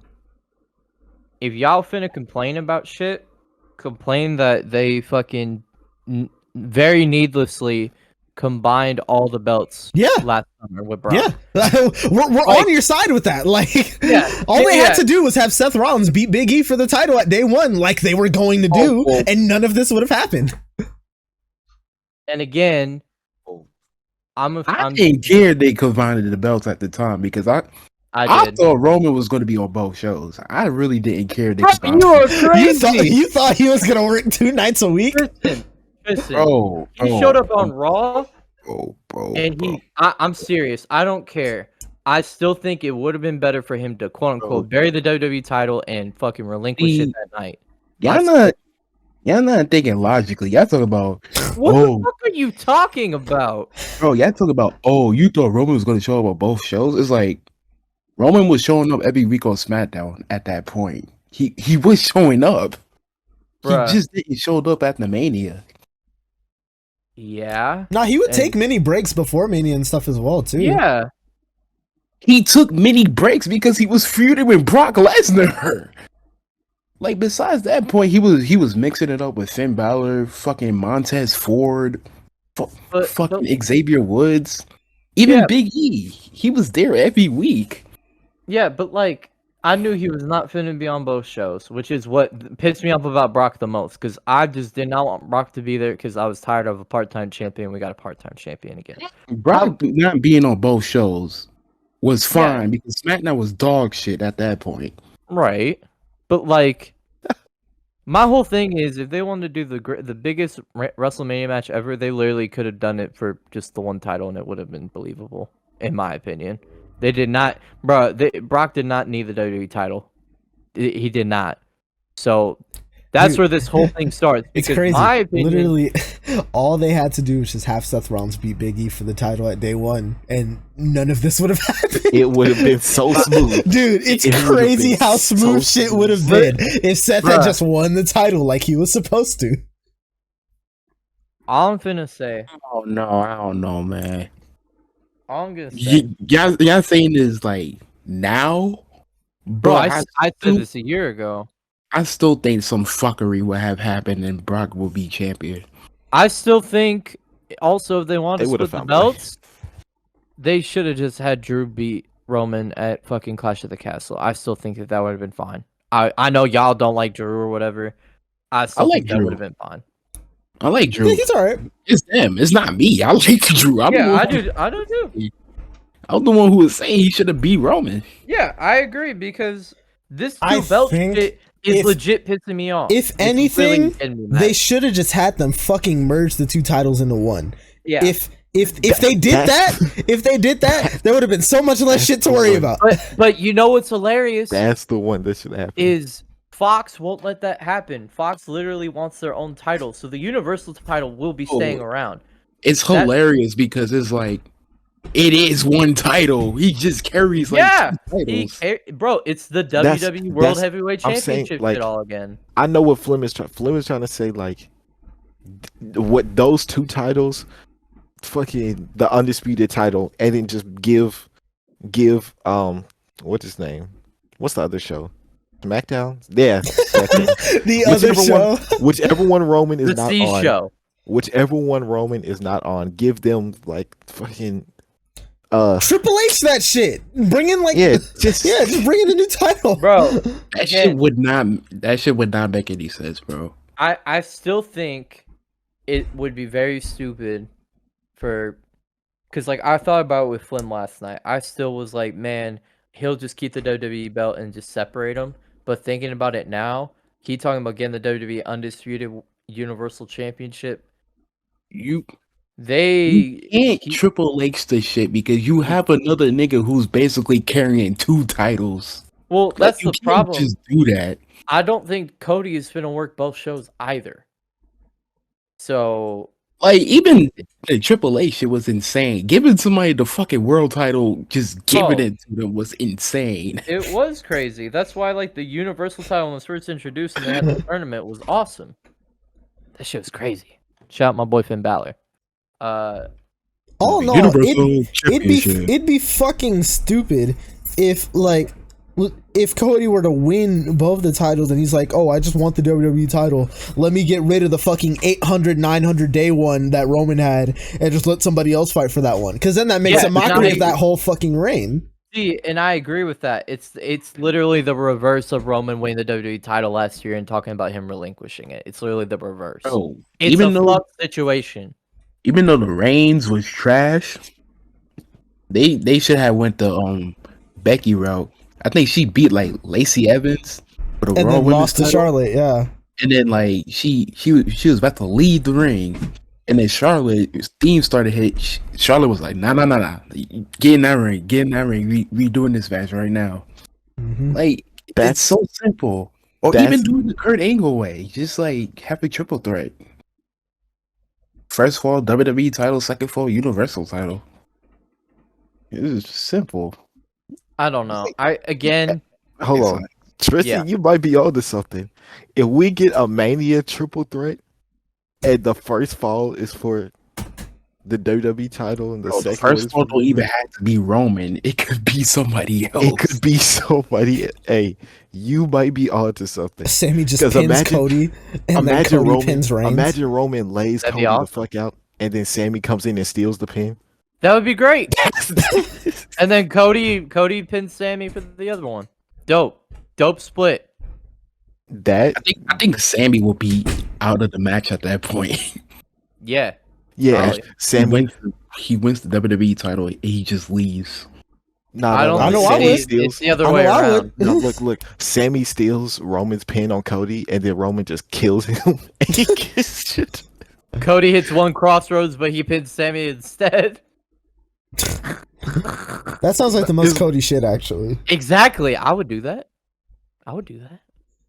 Nah, that nigga Roman, he has to take the pin. Yeah, no, he has to. When he loses the title, he has. If they were smart, they would do the triple threat idea, and then Sammy steals Roman's pin for like the WWE title, and then Roman kills him, and then Sammy gets stretched out, so there's just a 1-on-1, and then Cody beats Roman. I will also point out, they did say that Rhea will get a Mania main event. So I really think that she finna get night 1 with Bianca. Cool. That's hard. That's hilarious. Y'all really think it's going to be the consensus? It's going to be Bianca. It should not be Charlito. Logically, it should. What? No, bruh, I'm gonna be completely honest with you, Tristan. I understand what you're talking about with the whole NXT shit. I do not care. It literally should logically be Charlotte. I don't care, because I'm not finna watch Roxy beat up Lacey Evans every week. Roxy's crazy. Roxy is crazy. I call her Roxy shit. Rhea. I think by that point they would have had a brand split by that point. See, I don't even know if we finna get another one. Hold on. I have. I would do Charlotte. I would do Charlotte and Rhea, and I would do Asuka and Bianca. I would do Asuka. I would do it the other way around. Yeah. Asuka should go kill Charlotte and get her get back. Bro. Yes, bro. I do not trust them having Asuka beat Charlotte, bro. I don't trust anybody being Charlotte. Let's be fucking for real. They fucking love her. That's why I don't like her. I trust people beating Charlotte. I don't trust them winning the rematch. That's the one. Look, I liked Charlotte when she was in NXT. I liked her first actual run with the women's title. Nigga say he don't trust anybody beating Charlotte. Like Carmelo didn't do that shit. Yeah, that shit was hard. Good reign. Better than any Charlotte's. It ain't take long for the rematch. Yeah, well. Nah, she didn't lose the rematch. She beat Charlotte in the rematch. It took couple of months. Yeah, it took a couple of months for Charlotte to get her get back. You don't remember Asuka versus Carmelo? Oh yeah, the fucking James Ellsworth shit. Bro, has anyone said the name James Ellsworth in years? I try not to. I don't want to think about him. Yeah. That motherfucker almost beat AJ Styles for the world title. All I want to think about is AJ almost breaking his neck. Damn. Golly. Shout out Alan James Styles. Alan James Styles. Yeah, that's our guy. Can't wait for him to come back. I guess James. It's Jones. Is it Jones? Shit, I'm sorry. Yeah, that's crazy. Well, but yeah, man, it's fucking nuts to me how they got a lot of work to do in the next 64 or something days until Mania. And I will say the triple threat idea is the way to go. I also agree with that. I didn't think about that. I think that's a good idea. However, Yeah, nobody thought about it because a whole fucking murderer won the titles in that match. Not because it's been 20 years since the match happened. You just brought up Foley in the Rock. What you mean? Oh, that's a good point. That's a good point. That's a good point. I will say, that's a good was point. you watching Prime Mankind? Yeah, actually. Yeah, actually. Yeah, I watched Rock Bottom in Your House 1998. Here, there's something wrong with you. You know? Mr. Unk. That's crazy. That is crazy. That's crazy. I think February finna be a rough month. Yeah. I think it's gonna be good. I'm looking forward to the build to WrestleMania. After that, I'm not looking forward to this build to Elimination Chamber. Especially Gunther in the chamber. Gunther in the chamber. Oh yeah, the IC title might take place in the chamber. That's hard. They're giving him a lot of shit, and I'm all for it. Okay, I know Roman not finna be in the chamber, but that's the other way you could do it. Have him lose in the chamber? Yeah. I don't think Roman is doing anything on that pay-per-view. I don't think he is either, but I don't know. That's the other way you could do it. Well, I mean, what would Sammy be doing then? If the I think Sammy will be out. I think Sammy will be out until like a special SmackDown. So you don't think he'll be at Elimination Chamber? No, he'll be at Chamber. I think he will return at Elimination Chamber versus Solo or something.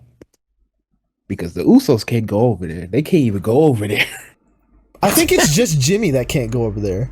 Because of the DUI. Jimmy, but like, Jay didn't go over there at the time too.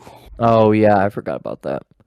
The other thing I was going to say, if they do go the Cody route, like if they just are gonna full send it, I don't think it'll be as bad as people think. I know that we are all upset.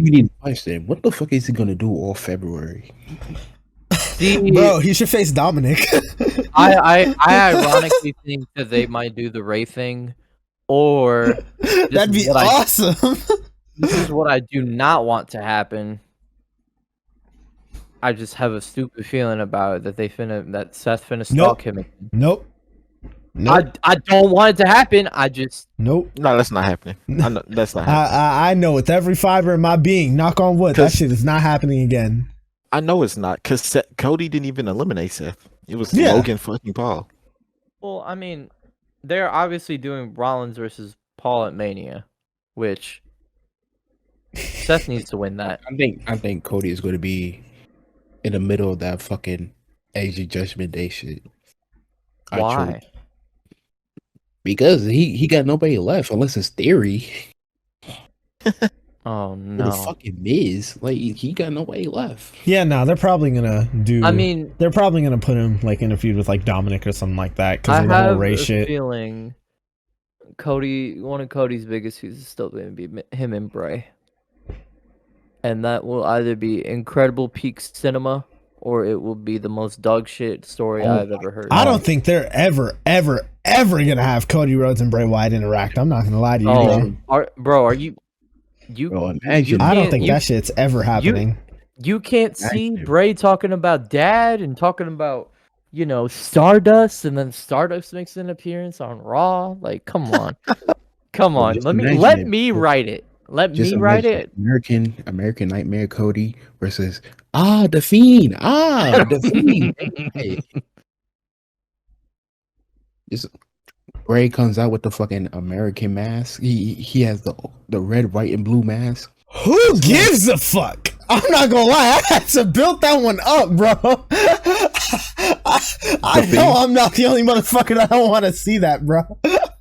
Again, I still think the story of Bray being one of Dusty's kids and talking about how they both have daddy issues, and then you bring Stardust into the mix, and you talk about, becoming things you want to be. Come on, you can't tell me that's not the most fire thing you ever heard in your entire life. Yes, the fuck I can. Yes, the fuck I can. Yeah, bro. Bro, I'm sorry, bro. That sounds awful. I'm not even. He came up for the trenches. I'm dead. Bro, I'm dead. I'm not even a Bray hater. I don't got any real opinion on Bray. Is like a meme to me. Like, I'm a hater. We know. We know. Bray is like a meme to me. I don't got no real opinion on Bray, but like that just doesn't sound fun to like watch. It doesn't sound good. Look, I'm mostly memeing it up. I genuinely don't think it would be that bad. Like if they did something with it, I don't think it should be for a title though. I still think narrative. They'd probably have like a cool video package. Yeah, exactly. But it's like a promo feud, bro. A good video package. I'm gonna be completely honest. I don't know why y'all talk about Bray wrestling, bro. He's been on the main roster for like almost 10 years now. That man is not there to wrestle. That man is to fucking cut. He's not there to wrestle. I could look up his cage match. He been wrestling at fucking live events and shit. Brother, that's in the ring. Hey. Y'all be, you know what I mean. He broke his finger. Please respect Bray versus Daniel Bryan in 20. Talking about the strap match. 14. Nigga, if I wanted to hear somebody tell me story times, I'll call up Miss Crawford from my old school. Nigga, I don't want to hear that shit. You better get in the ring with your undies and wrestle. Is LA Knight a good wrestler? Research. Yes. LA's a fantastic. Yes. I haven't thought about like an actual Eli Drake match since he was Eli Drake. Oh, bro, he's solid, bro. Flim, good call. They fought twice, the strap match and the other time they fought when he was just Bray Wyatt and not the Fiend. Yeah, both those matches were good. That was the Rumble where Bryan should have gone in the Rumble. What? Respect worker Wyatt. And then he was getting his ass whooped, and he just got like a flying sister Abigail. He went for the knee, and Bray was like, "Come here." I mean, he had a good match with Kevin Owens. I remember that. He did. He had a great match with Kevin Owens. And then the next year was when Bryan cut his hair. That's the first year he cut his hair and went back to the old American Dragon look. Orange Cassidy. Orange Cassidy. Orange Cassidy, huh? That is the most disrespectful thing you've said tonight. Orange Cassidy. Oh, he looked like Orange Cassidy, baby. Alright, y'all. On that note. Oh, you just gonna end it like that? Hold on. What, bro? Where's Super Dragon? Yeah, Thief. Wait, Thief, come back. Thief, come back. Thief. Thief. Thief. Thief. Thief. Thief. Thief. It's just like Roman talking to Solo. Bro. Enough. Thief. Thief. Thief. Thief. Thief, come back, bro. Bro. We gotta end this, bro. We need you to. Where the fuck is Super Dragon, my dog? Oh. Nigga walked out over Orange Cassidy disrespect. I understand. Yeah, I did. Yeah. As a matter of fact, I did. If I could get up and walk away, I would have. Fucked up. Yeah. Guess who's going to jail tonight? I know where Super Dragon is right now. Oh yeah? Where's he at? Well, not right now. But I know where he was at earlier today. Wow. Okay, where was he? He was at Burger King because they kept playing the commercial, and he had to get a Whopper. BK, have it your way. You rule. All right, y'all. Thank y'all for listening to the Wrestling Sucks and Then You Die podcast. We'll be back out here next week sometime, where we talk about, more wrestling sucking. Maybe it'll be a retro review. Maybe it'll be, the weekend review. It depends on how wrestling is. But until next time, yes. Have a good night, y'all. Goodbye and good night. I'm taking off the elbow pad. All right, y'all. Bye. Peace out from Viperville. Bye.